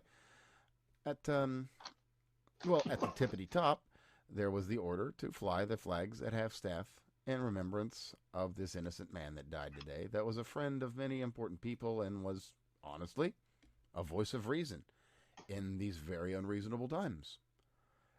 And okay, I get that. Yeah. I mean, what, you flew fucking fag flags at the fucking White House for whatever reason. So, okay, whatever. I'm sure we can do this thing. It's not that big a deal. Well, it is that big a deal. At least if your name's Karen Bass. So, out of the Los Angeles Fire Department, we have a leaker that let us know that they got a memo from the top. And I'll just read it to you because they leaked the memo from their intranet. Official notices. Flags at full staff. Friday, September 12th, 2025, 1345. All city flags shall be displayed on department facilities at full staff from 0800 hours to 1700 hours each day. Flags shall remain raised to full staff each day and should not be lowered to half staff unless directed by the mayor. Administration. Karen Bass, you absolute fucking piece of shit. I cannot wait until the very worst happens to you and you die of old age in a home forgotten by everyone that you ever loved because they moved on because they hate you. That will be a Weird. fine day. A fine, That might be something. fine day. Remember MoveOn.org? Oh, yeah, that was a place, wasn't it? After the whole Monica Lewinsky thing happened. That's something. Huh. How'd that go? Heard they're still around trying to get people to remember things instead. Well, forget them. Strange. Yeah. But let's drop another little happy piece of news. I don't know. Maybe it won't be happy news for you, especially if you're not from Nicaragua, Haiti, Cuba, or Venezuela. Oh, okay. Because, well, the federal courts they went ahead and said that that lower court bullshit was bullshit. So there's some 500,000 migrants from previously mentioned countries that will be headed back home to enrich their homelands with all the wonderful things that they've learned in America. They can make their homelands great again by the example of That's what they've learned unfortunate, here in man. America. Diversity is our strength, I've been told. Oh, well, would you look at that? Well, good on you, Bats. Thanks for the update. It looks like we have pictures of the girl dick owner, and I would have to say What? that's not very girly. I mean, come on, are you not even fucking trying, dude? Wow. Hold on. Lance Twigs? Yes, and berries. Yep. This So, guy was born with a fucking troon porn name. yep. Oh wait, no, he probably chose it. Well, either or, either or. So, so yeah. If you're interested in what an absolute fucking piece of shit, complete turncoat that stands for literally nothing looks like, there you go. You want to bug your fucking top for however long. Yes, bug. Maybe chase the bug of your top and explain to them how they must do this thing or you won't be happy ever. And then your top goes and does the thing and you're like, "Well, I don't care about you. This is money." And well, you're going to jail, so I'm going to need something to fill Oh my me up. God. And so, there you go, $100,000 the This richer. fucking photo. Look at this fucking photo. Oh yeah, no, it's Look at the fucking headgear this guy's got on. mm-hmm. Look at the eyes. Like, just. Oh, you mean the Senpaku eyes? Those Yeah. eyes? Yeah, I was Fucking. noticing. These eyes want power over you. Run. They do, and they exercised it. And of course, as well in this tweet that I'm sharing, of course, we've got a post from that individual that would be dated immediately after the announcement being, "We fucking did it." Wow. I have to wonder if I can find this person. I'm guessing no. But. Well, no worries.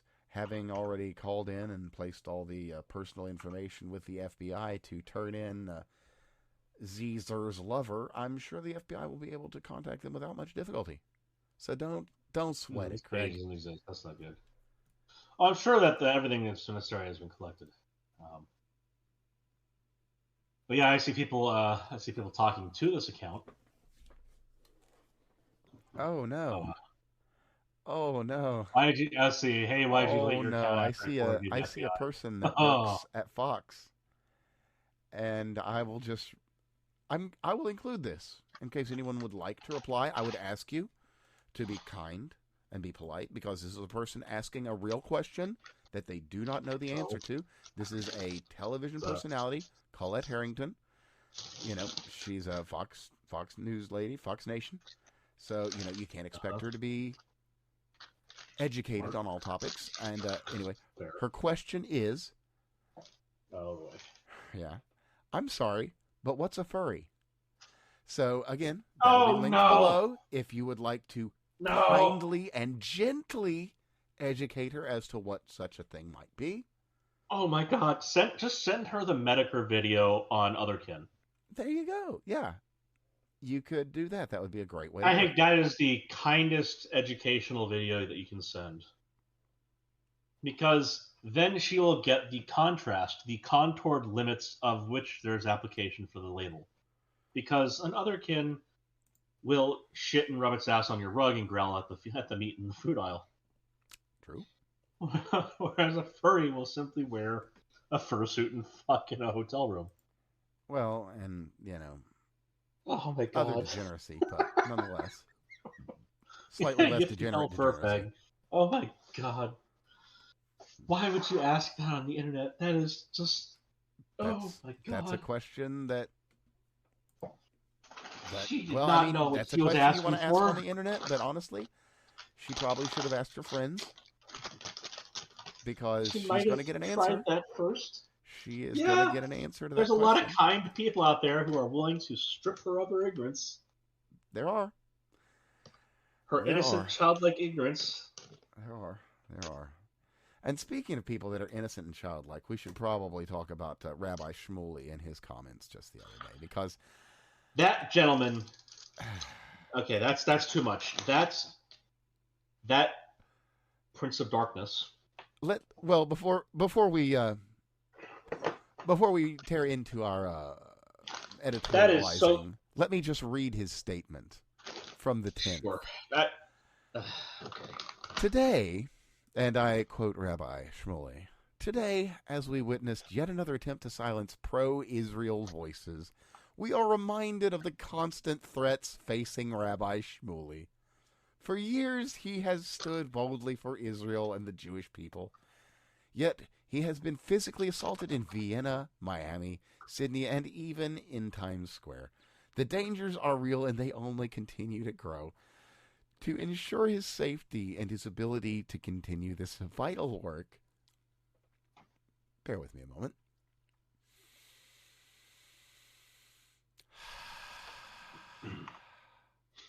To ensure his safety and his ability to continue this vital work, we urgently need to raise funds for cameras, fencing, and professional security personnel. Without these protections, Rabbi Shmuley and his family remain exposed to unacceptable risks. See, instead of sending this guy a check, I hope that everyone has found the ability to send him a fucking bill.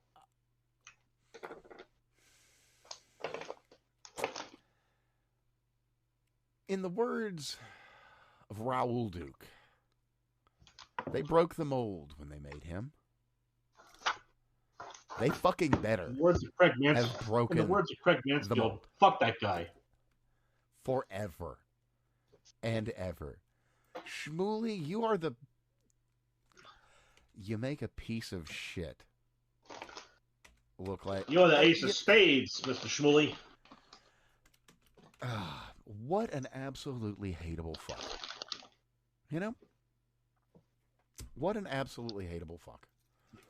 Anyway, moving along, South Park... He's an execrable, intolerant stench in any room he enters right now. That's what he is. And leaves. There is the linger, undoubtedly. Anyway, if only he could be silent but deadly. Unfortunately, he won't shut his fucking faggot mouth. So, that said, we should mention South Park has they dialed it back a little bit, but no, I'm upset with what they did. But in doing so, we're just assholes all over again. So, Charlie Kirk, he saw the episode this season that included him, and he was like, "Hey, that's pretty funny, you guys," and changed his avatar to the Cartman Kirk. Had a little bit of a laugh with it, and they got a little upset, and then, well, now they've just pulled the episode. Poof. Yeah, see, Charlie Kirk thought it was funny, changed his Twitter avatar to be Kirk Cartman, or whatever it was, Charlie Cartman. And it's gone like a fart in the breeze. Impressive, really. That was the thing. It's like he liked the episode. He thought it was funny. He enjoyed the joke. I get the corporate reason for wanting to pull the episode, but it's to put it quite bluntly, they dishonor his memory by doing so. I hope they'll reinstate it, because it would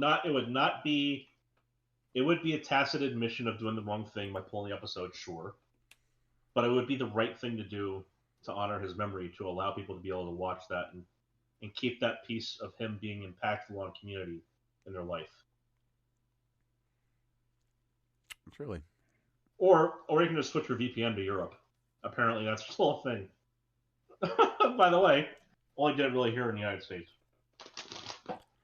And now, I'd say there'll be more to say as time goes on and as we learn more. But there's something else we have to discuss, and we opened the show with this, and I think it's very important that we don't forget. We don't forget that poor Ukrainian refugee. Now, anyone that's familiar with the show and my positions will understand exactly where I'm coming from and be like, Evan, what are you saying? I thought you didn't give a shit about Ukraine and the refugees. I don't. But this girl, she wanted something else in her life. She wanted to be in a place where she could be safe. And from what I'm to understand from her family and parents, apparently around a schizophrenic guy with a knife is not safe. Funny, there are folks that say you should never relax. Maybe they're right. Maybe you should just never relax. Because, I say we need to make asylums great again. We do? Seriously. We do. It was not... The thing is, it's not just about But not only that. us. Not only that, Craig. It's about them. I think we need to bring back 3 strikes. It's about the people that need to be in them. Because, there's people that are... Dude, 14 fucking times. The person who let him out, was it all the times? Or was it fucking 4 of them? I don't know what the hell it was. At least a few of them. This guy got 14. And the most recent one, which is the one that we chances. should, focus on, because the judge that let him out ensured that he went to a treatment center for his ailment. Now, it's funny, this treatment center. You're never going to guess who owns it. Why? The judge, yeah. Yes, indeed. Yeah. The judge who's let him out time and again funds. has, and this is not just him, she has a history of mandating exactly treatment for these people who she lets out, and mandating specifically that they go to this facility to get treatment. You awful cunt. Now, you can see that there's the possibility of an innocently altruistic side to this. That, hey, maybe there really are positive outcomes. And maybe this person just funnels all the money that gets received from state funding sources back into making this place better for the people who get sent there by her. Didn't happen. This is a fucking funding sink. It is. It's a dumping site for her personal enrichment. Fuck where this lady. Money goes to disappear. And as I will remind you, Teresa Stokes is her name. She is the Director of Operations at Second Chance Services, which, I'll have you know, is a little harder to find now. For some reason, you'll find it leads to a 404. How peculiar. Who would ever want to take down their oh-so-helpful social services website? Surely nothing untoward was being done there. Surely not. And speaking of untowards, I hear that there was a little bit of vandalism in the old Blighter a few days back. For the first time in a long time, an artist with, literally nothing of value to say, found something worth talking about and worth saying. So Banksy had an art piece in, I think it was in London. Pretty sure. Yes, it was. 3 hours it lasted. A Banksy art piece was spotted, and then it was promptly covered. Erased. The one Banksy... Well, after an embarrassing covering, well, a bunch of very upset men looking sternly at people walking by. Ah, you finally did something. Did you not see them holding the sheet up? They're holding the fucking sheet over it. And one of the best parts of all this is that what's left is the ghost of the image. Honestly, Dude, kind of more powerful than the image itself. It is. Good job. My favorite part of the initial viewing was the fact that there were judges walking by who looked disgusted in their fucking wigs. Yeah. it's just a person with a camera like viewing it, and just judges watching by, looking, oh my god, I can't believe this. Yeah, you can kind of feel the seething in them as you watch. Now, were I a judge over there, I mean, I have the advantage of having some introspective humor on this kind of shit. I would have walked up to it and posed with it and laughed my ass off. Well, but Britain, unfortunately, again, isn't really known for unfortunately, its, I'm an American, so I'm irreverent towards those motherfuckers. Well, that and you have a sense of humor, which it seems that every ruling individual in Britain completely and totally lacks. It's illegal. It's illegal over there to have a sense of humor. Oh, you know what it is? Let alone a sense of nationalism. Brother, I've got it. I know what it is. You're not going to believe this. They forgot to renew their humor license. They're not actually allowed. Dude. There it is. Oh. That's what it is. There you go. You're not even allowed one joke a year over there. Let's pay $10. That's what it is. I'm sorry, £10. It's like $15. Yeah, that is where it is. There we are. Can you imagine buying a No Cure for Cancer album, Dennis Leary, and then accidentally going through Heathrow? You'd be fucking nickel and dimed just trying to get through there. Like, you don't have a backpack license, you don't have a socks license, you need to get yourself a hat license. Whoa! Where's your license in that to air breathe? without a breathing license? Whoa! Fucking. How do you lack a circulation license, sir? Your heart needs to stop. You can't even have a heart over there without a license. Actually, I think it might be illegal. Just in I'm sorry, sir. Are you trying to pay for a license without a license? You need a license for that. What the fuck's wrong with you? Yeah, and no joking around about that either. You don't have the license. So as I was telling my poor unfortunate friend over there, who was trying to say things, and of course was asking for someone to say things vicariously for him, I just replied, "Fuck the king." Which he cannot do. Well, I mean, he could, but I don't think it would go too well for him. I'm pretty sure kids did that already on an island and didn't go well. Oh, sorry, did I say it out loud? Oh, wait, no. That was his brother. I'm sorry. Oh, wait. Which one? The one that raped all those kids? Or... Oh. Well, that was the one is that... Talk about the one who was allowed to be the broadcaster, Oh, okay.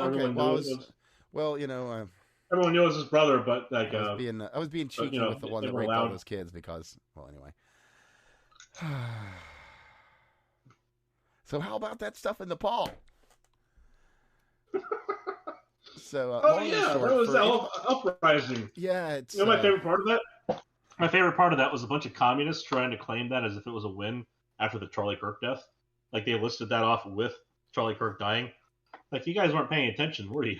Oh, you weren't paying attention at all, were you? Because what happened, actually, is the fucking commies were like, no, you can't have your social media, you can't have your whatever, you can't have your fucking government, fuck you.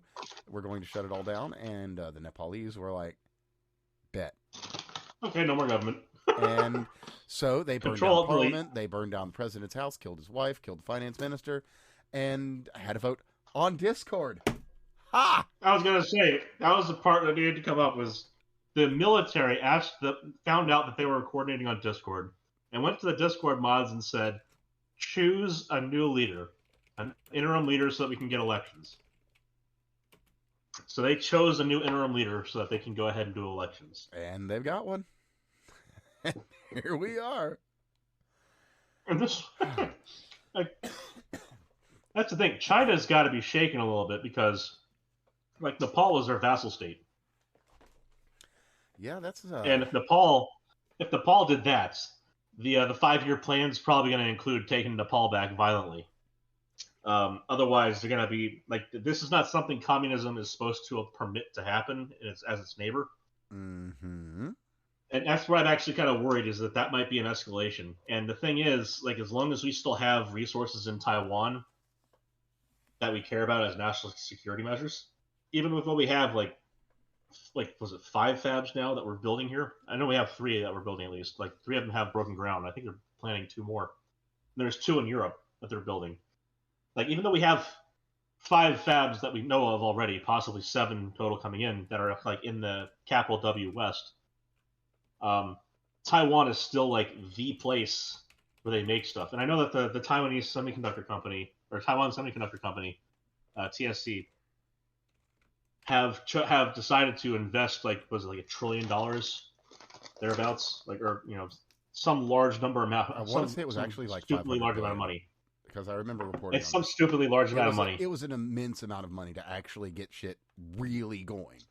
That's they want to do. They want to invest in fabs here. They might become the TSC USA, and then there'd be no more TSC at some point. Because as long as Taiwan has a national security interest for us, we basically have to defend it.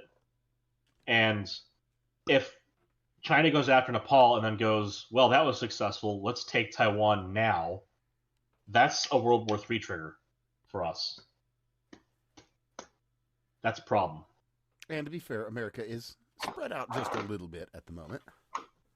Not as bad as we have been in the past, to be fair. Now, speaking of spread out thin in America being involved, and Europe, NATO, and something going on with fucking Poland? Drones entering into NATO airspace and a NATO response. That they are, speaking of apoplectic, yes. I will tell you, the Romanians and the Polish, they are just itching for a fight. And yes, the Polish specifically are ready. They don't have chill. Yeah. Yeah, they're not being cool. I see it, Bets. Thank you. And yeah. Yeah, the Romanians are a little less so, but the Polish are like so ready to spread Polish culture. Okay, well, they're so ready to enrich Russia with Polish culture. Indeed they are. I still think that Ukraine should probably give the Polish half back to Poland if they really want to involve NATO. I mean it's only fair, considering all the and damage also, that they've done to our NATO allies. It's the least that they can do.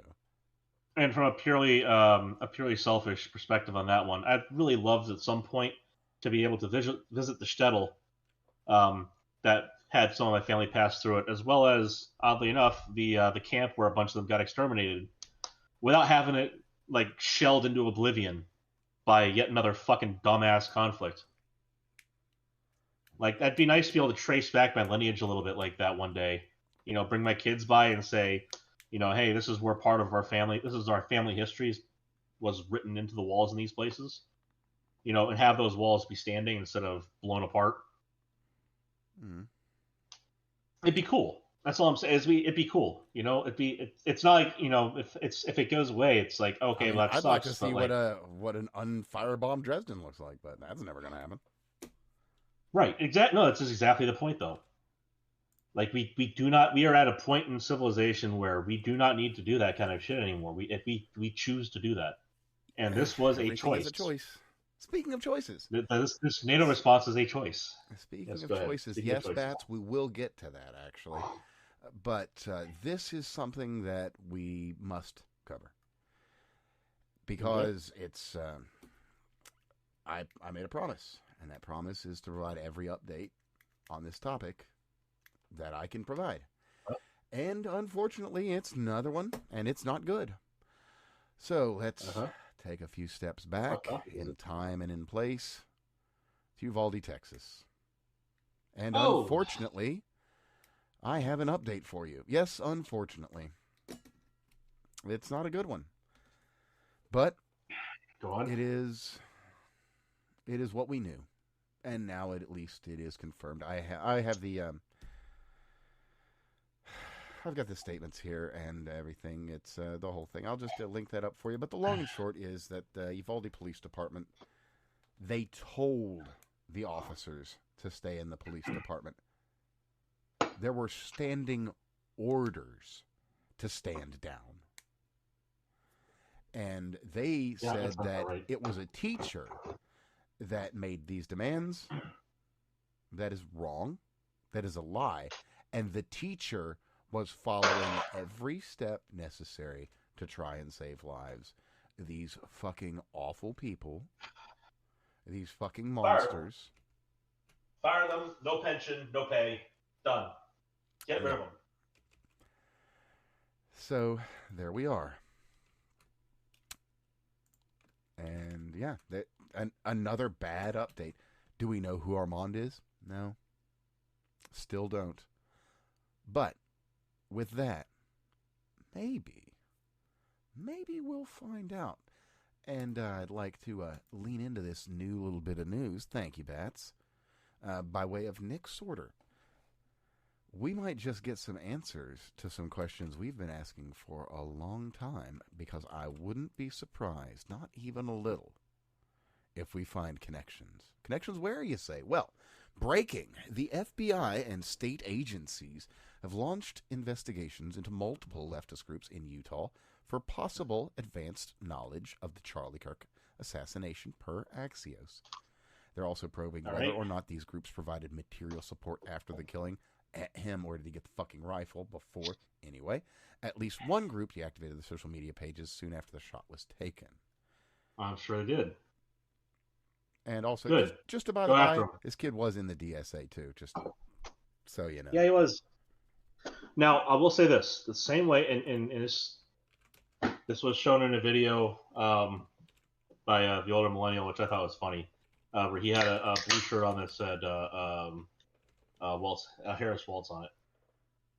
That one was shown as a joke, whereas the one that was shown with him wearing a Trump shirt was not as a joke. That was meant to actually foment disinformation. Well, let's add a little bit of context to that, because context is necessary, because that post was made by a very particular and noteworthy organization. Oh, no, organization is an interesting word. Interesting word to use to that. Well, yeah, you know, it is. It's a choice of words. But yeah, yes, it is. So this organization, Anonymous, we'll call it, as it's not fucking anonymous. Yeah. I will always push back on that, because so these fucking feds, yeah, posted up some. These are federal assets. And keep in mind, this does not mean that they wear a suit. They're not a fucking paid federal employee. This means that they have a handler who might even be a federal asset themselves. They are one or two items removed from being federal employees, but they have somebody who is in contact with them. These are funded activities. That's what I'll say. Yeah, it's not like P. Diddy. It's like P. Diddy. It's actually a fantastic example of a federal asset. Or Jeffrey Epstein, which we know became a federal asset after the events in Florida. Yes. We do know that for a fact. And again, here's the other thing. Remember, we mentioned this before, that the 2009-2012, the investigation, capture, and arrest and prosecution of Jeffrey Epstein. That Trump was instrumental, lauded as the first person who was genuinely helpful among the people that the prosecutor tried to bring in and call and have help. And he said, just, how much time do you need? I'll pencil you in. That is the part where him being listed in the Epstein files, whatever they fucking might comprise now, that's where it was never a surprise. Fucking duh.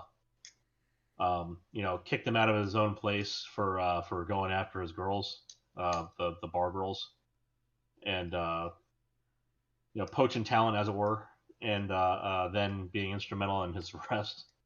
Yeah. I certainly fucking expect that he would be listed as a source for a federal case or a federal investigation. Well, and we talked about this too. There could be.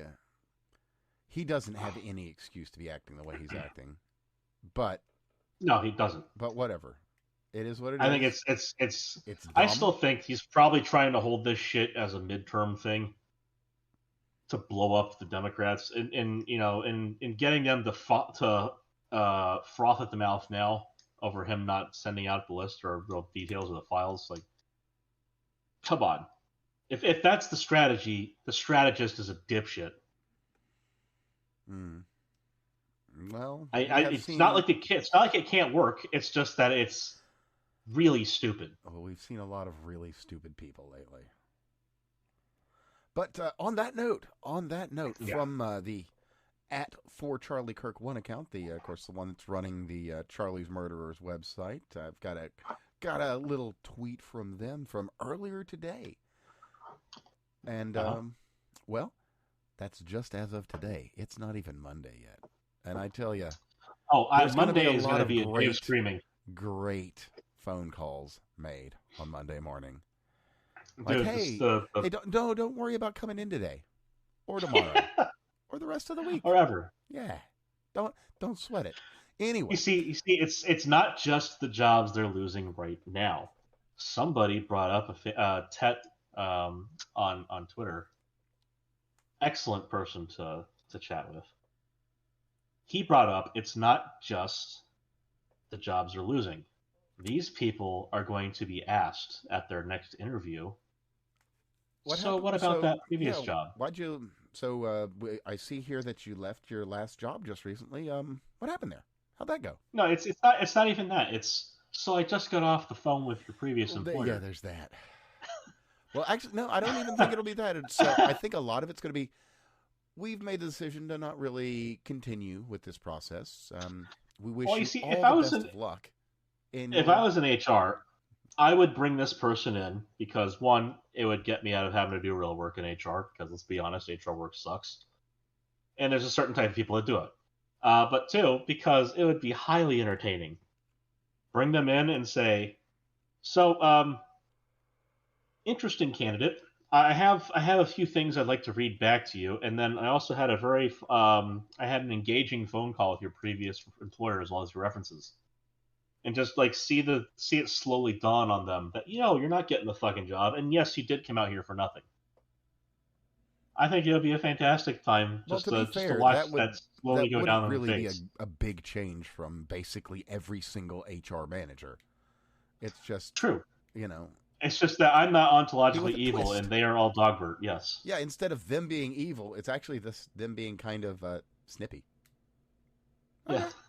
But anyway, the tweet in question is, it makes my heart feel almost to bursting. Anyway, we are almost at 40,000 entries of radical leftist identities in their employers. Oh my god! I knew they were at like 20K. That is just include nuts. Data scraped from Blue Sky and X. That's just reports. Oh my god! That's just Instagram then. Pretty much. Or TikTok. Instagram and TikTok, yeah. Now, I would also like to ask any listeners currently, in the future, wherever you are, I got a friend named Don Workman. He has some connections to brass in the armed services.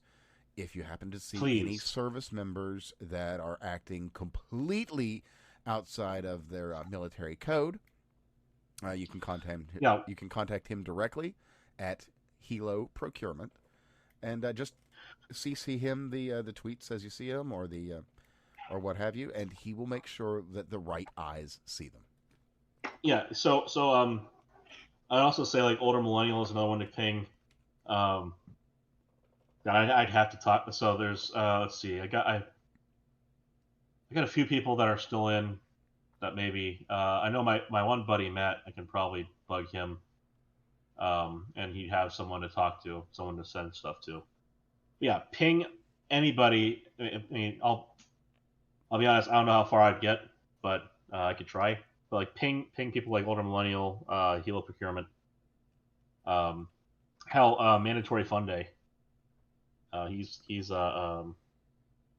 still basically in. But yeah, ping these people and tell them. So, because the thing is, once that uniform goes on, your politics get turned off. It's not allowed. You do not have the right anymore. Well, you have the right to speak in support of the current government. That's all you got. That's what you get. you have voluntarily given up your free speech once you put that uniform on, until such time as you take it off. That's the way And it works. that is important. That is important, and it cannot be something we allow to go the other way. We cannot allow that to not be the case. It is just something that is very important to the functioning of our country and our government and our military. And to Like be all honest, three. you know, you don't have to. You don't have to leave your politics at home, in other jobs, but you might want to just make sure that you know your employee code of conduct. Let's say, for Yes. instance, you work at an Office Depot and someone has paid for a poster and already, Yeah, they've not spent like their are money on willing it. to pay for one, but have already paid and are expecting to pick it up. Yeah, they've paid for their product. They've come to your store to retrieve the thing that they have been charged for. Yeah, say They you're a arrive. bitch of a manager. Yeah, and let's say you're in this hypothetical situation. You arrive at the store. You're going to be holding a vigil for the funeral of a man who was recently tragically lost. We won't consider the politics of this. It's a funeral. It's not about politics, right? Well, it is. Every Not according to fucking this fat bitch. thing is fucking politics. So, some two absolute fucking pieces of work at the Office Turns out there Depot were actually three there. There was one that was hidden by the whale up front. True. You can see her head poking out the back. Oh, yeah, and you can see her fucking smirk, too. Yes, But, yeah, at store number 3382, Office Depot 3382 in Portage, Michigan, just so you know, in case you might happen to travel in there and have any trouble, you'll want to make sure you know which one it is so that you can go ahead and make sure that management knows that, well, the problem hasn't been fully resolved. Anyway, I'll read Office Depot's... The problem has been resolved, though. Well, maybe. And I'll read the statement because the statement is pretty specific. We are deeply concerned with the incident that occurred at store 3382 in Portage, Michigan. The behavior displayed by our associate... There's no S. The behavior displayed by our associate is completely unacceptable and insensitive, violates our company policies, and does not reflect the values we uphold at the Office Depot. We sincerely apologize to the customer and to our community for this regrettable situation. Upon learning of the incident, we immediately reached out to the customer to address their concerns and seek to fulfill their order to their satisfaction. We also launched an immediate internal review, and as a result, the associate, singular, involved is no longer with the organization. Now, well, let me finish. We are committed to reinforcing training with all team members to ensure our standards of respect, integrity, that's the part I think is good. Are upheld at every location. Our customers. That's the part I think is going to be big, because that's the part that's going to see the other associates either comply or fuck off. Indeed, it will. And if they're going to go through training, they're going to either agree with it and stay, or they're going to disagree with it and quit. Which will look better for Office Depot's numbers.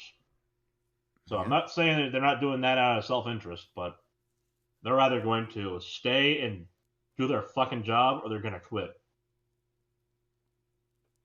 And Office Depot is going to have 2 fewer firings than it would have otherwise had.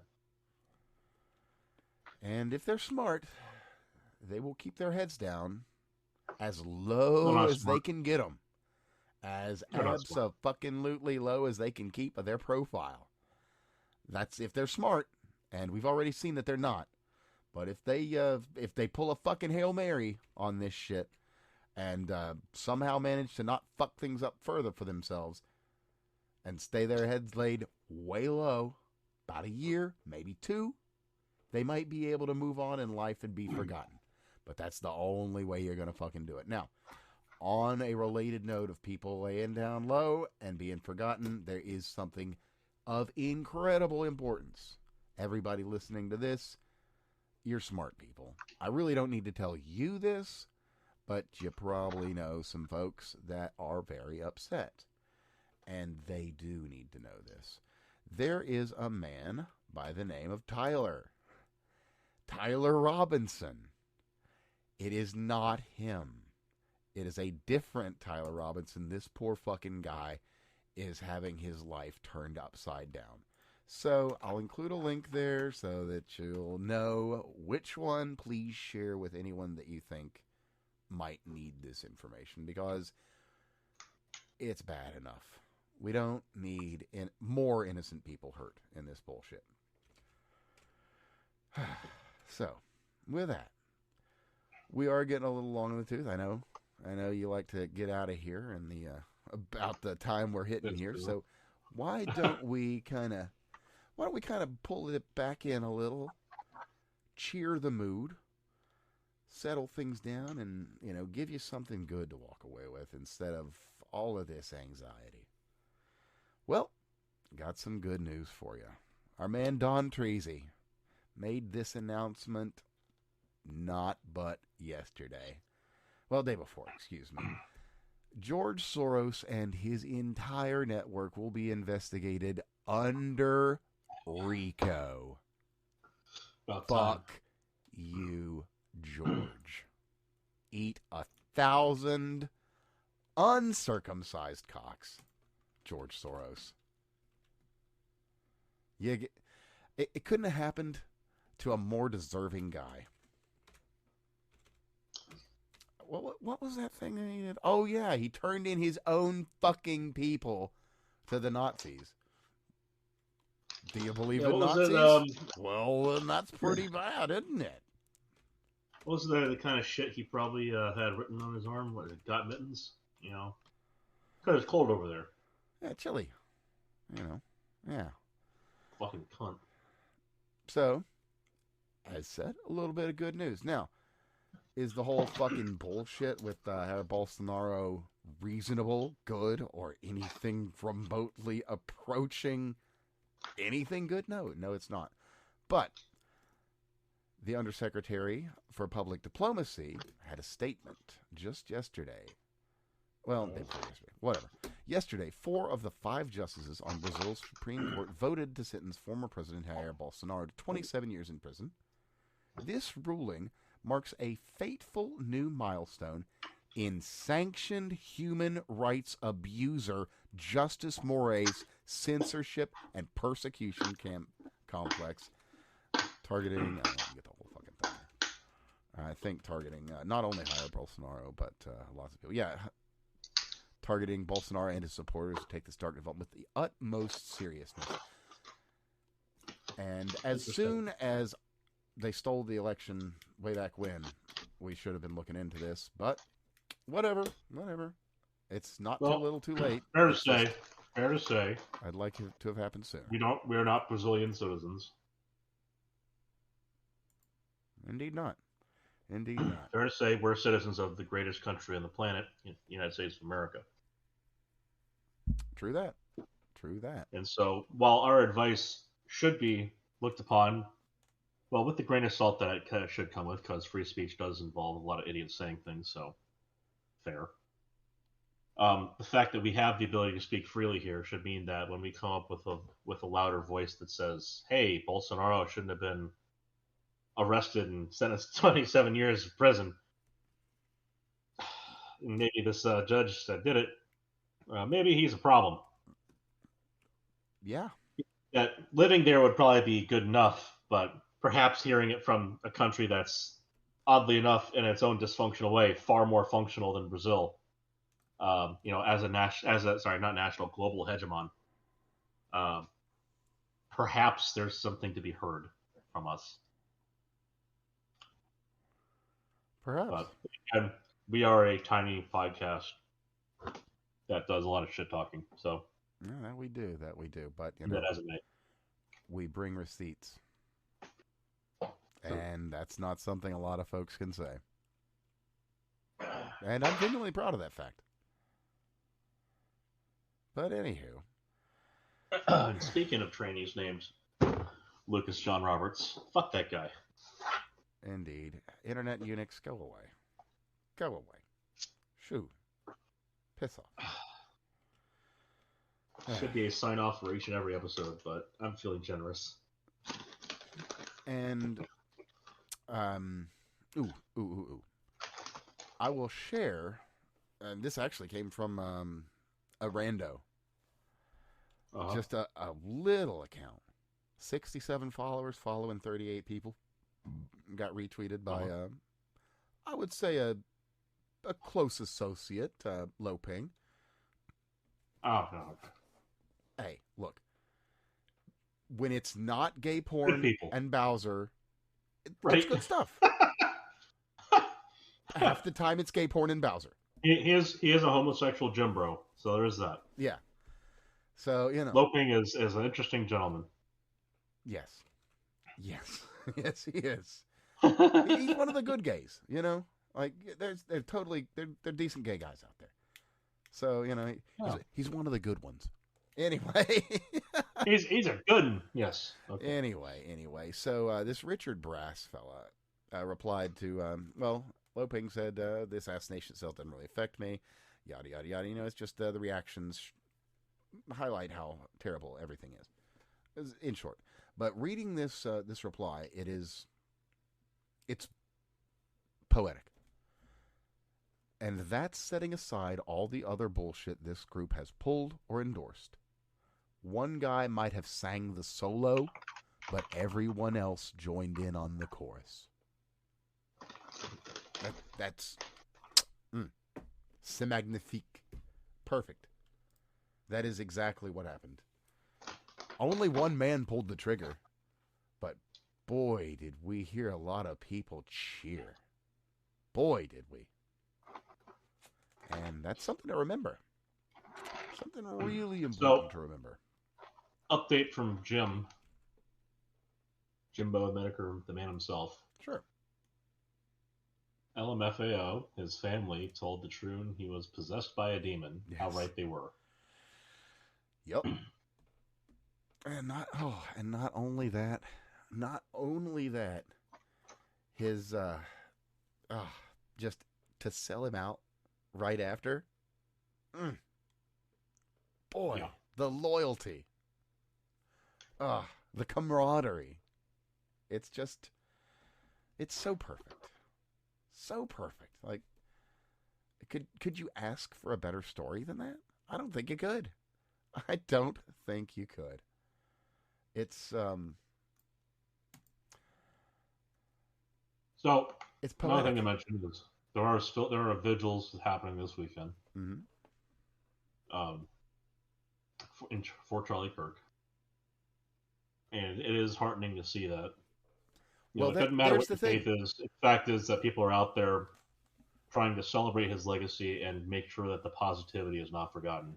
Well, and let's talk about celebrating legacies just as a real quick one. The last time we had a big, important person that got to be interned in state in a golden casket.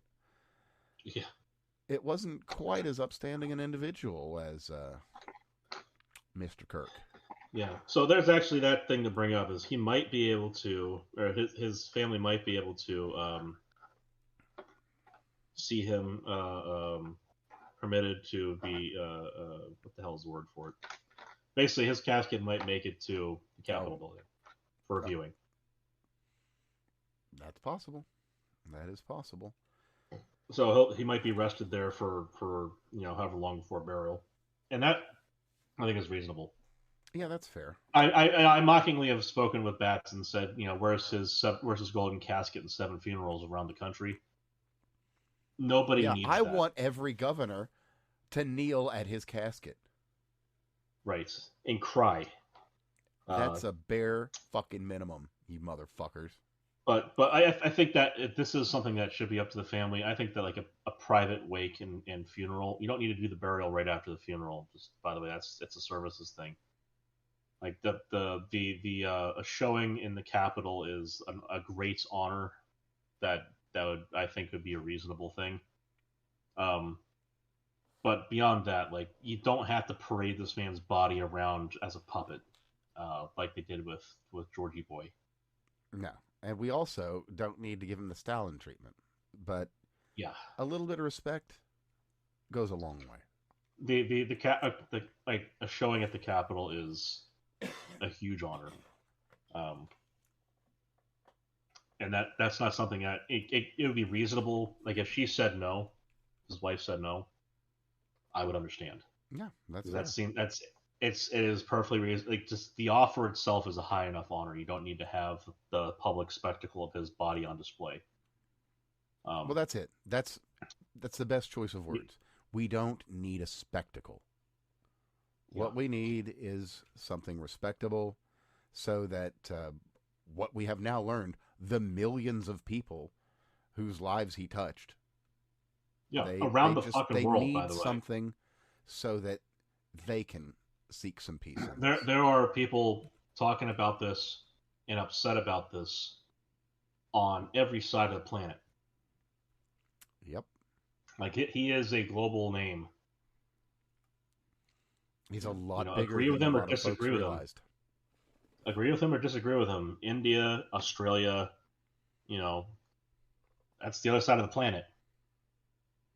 They're holding vigils for him over there. You know, big deal. UK, Germany, France, etc., etc., etc. Surely. Canada, South America, places. You know, so Brazil will be one. Well, Like if there they're was something in allowed. Colombia. There was some. There was a thing in No, Colombia. no, no, no. That actually is happening. I'm just kind of being a shitty asshole.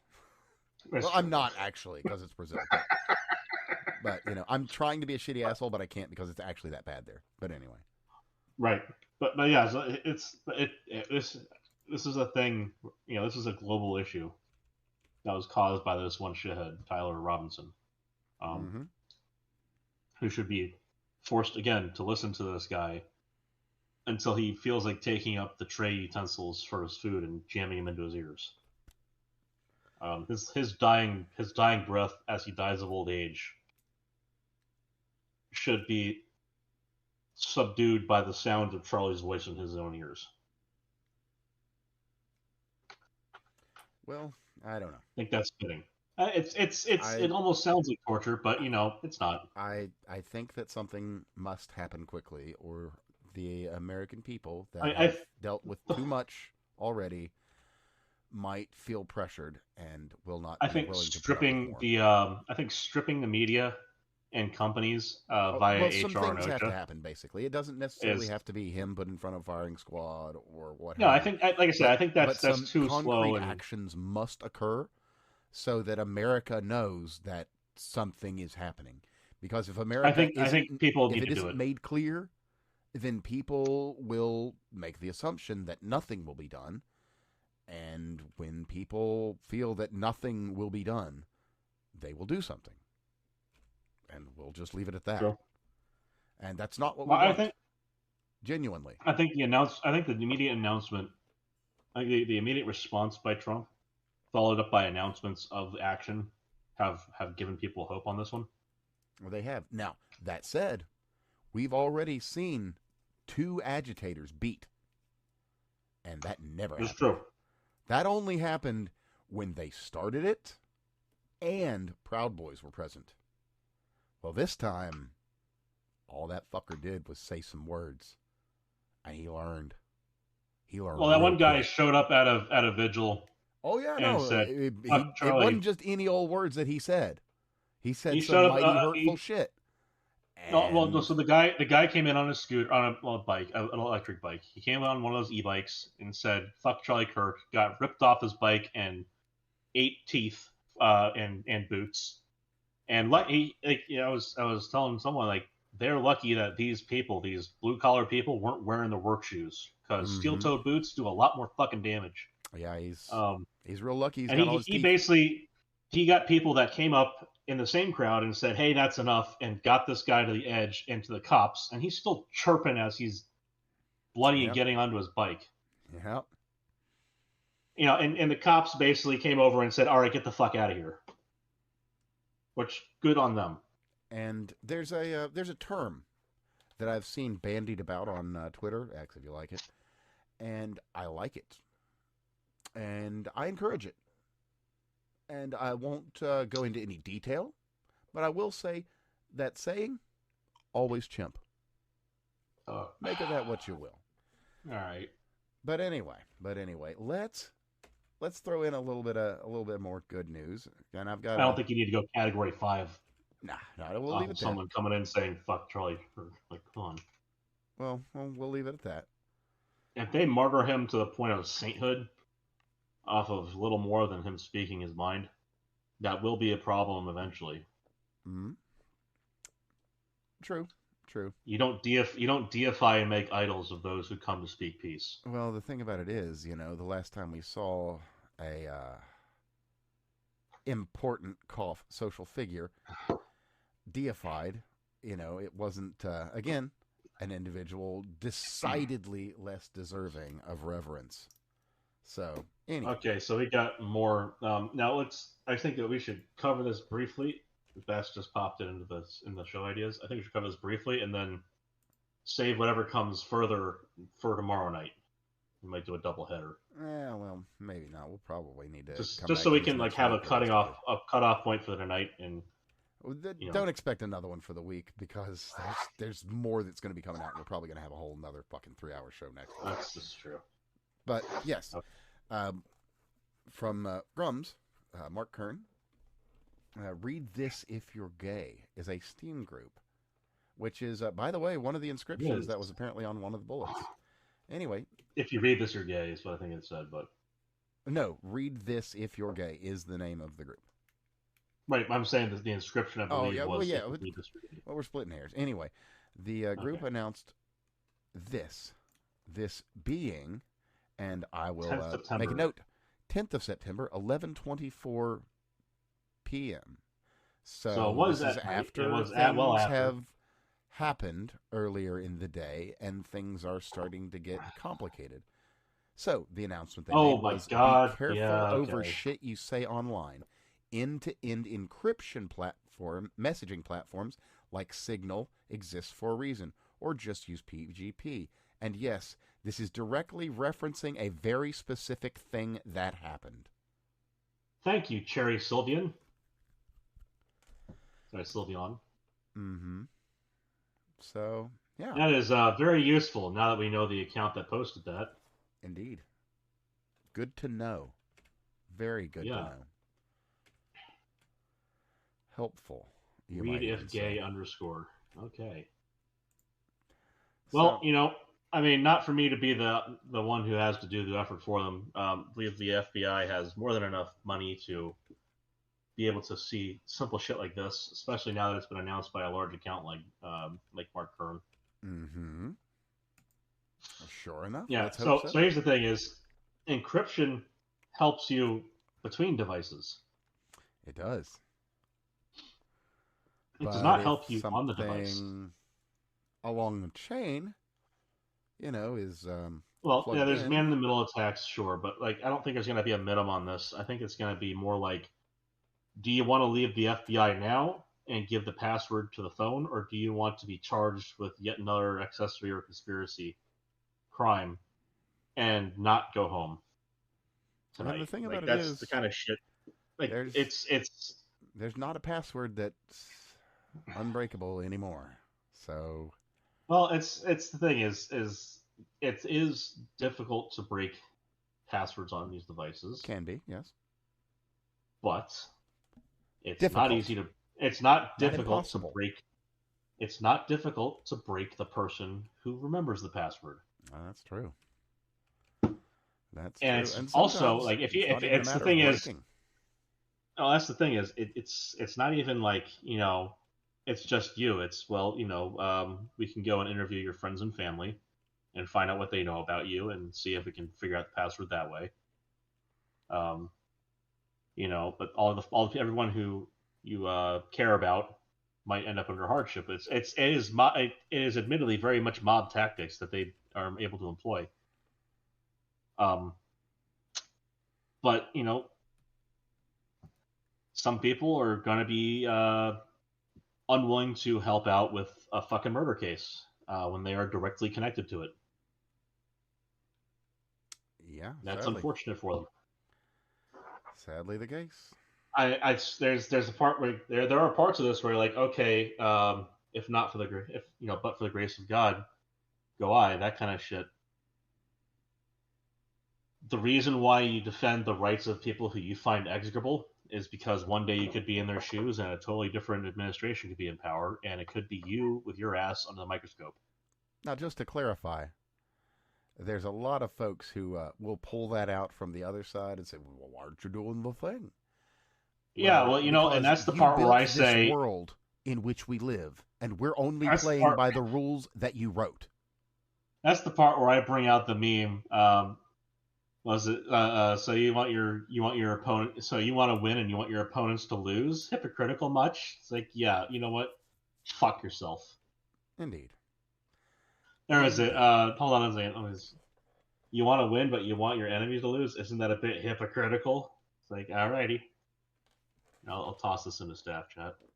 Or the classic atheist arguing against Christianity. Oh, with, yeah, yeah. Well, why aren't you following your religion? Oh, I hate your religion. I'm not going to follow it. But why aren't you? Yeah, okay. Okay. Yeah, it's all right when your enemies lose. Sorry, when you win, it's only when your enemies don't lose, right? So, thank you, Cuck Trudeau. Sorry, Castro, whatever it is. Oh, that Justin. Oh, that Justin Castro. Anyway, they got a new guy in. Oh, Carney. Yeah, I would honestly rather they got a real Carney than that faggot. But anyway. Let's kind of do a little bit of a wrap up for the night here. So I've got one more little bit of good news for you, and this is a nice one, a real nice one, because we've reported on similar statements, Jesus, every fucking year up till now, but they were a little different, just a scoonch. What am I going at here? Well, if you're looking at the screen, you know. Anyway, Kennedy's Health Commission leaves guns out of its 20-page report.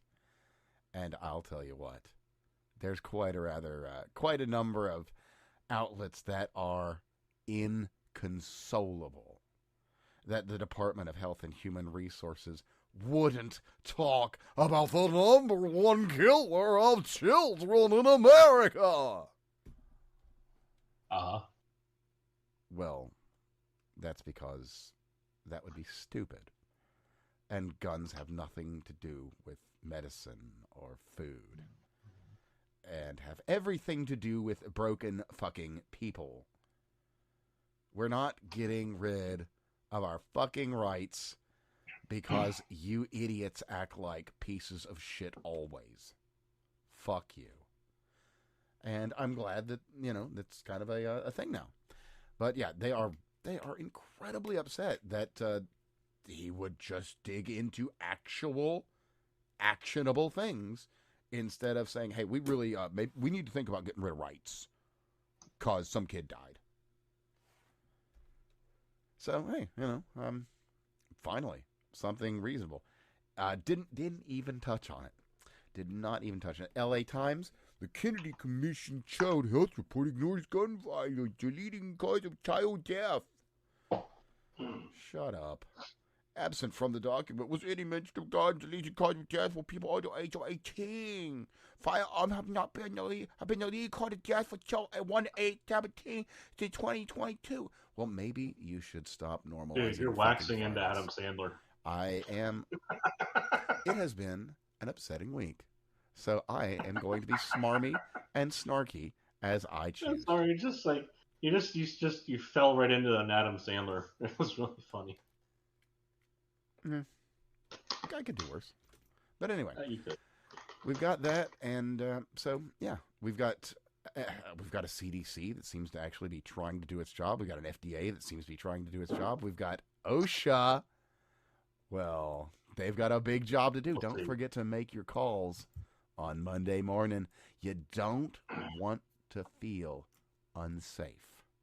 That's not a healthy place to be and not a healthy work environment. So just let the right people know. That's all you got to do.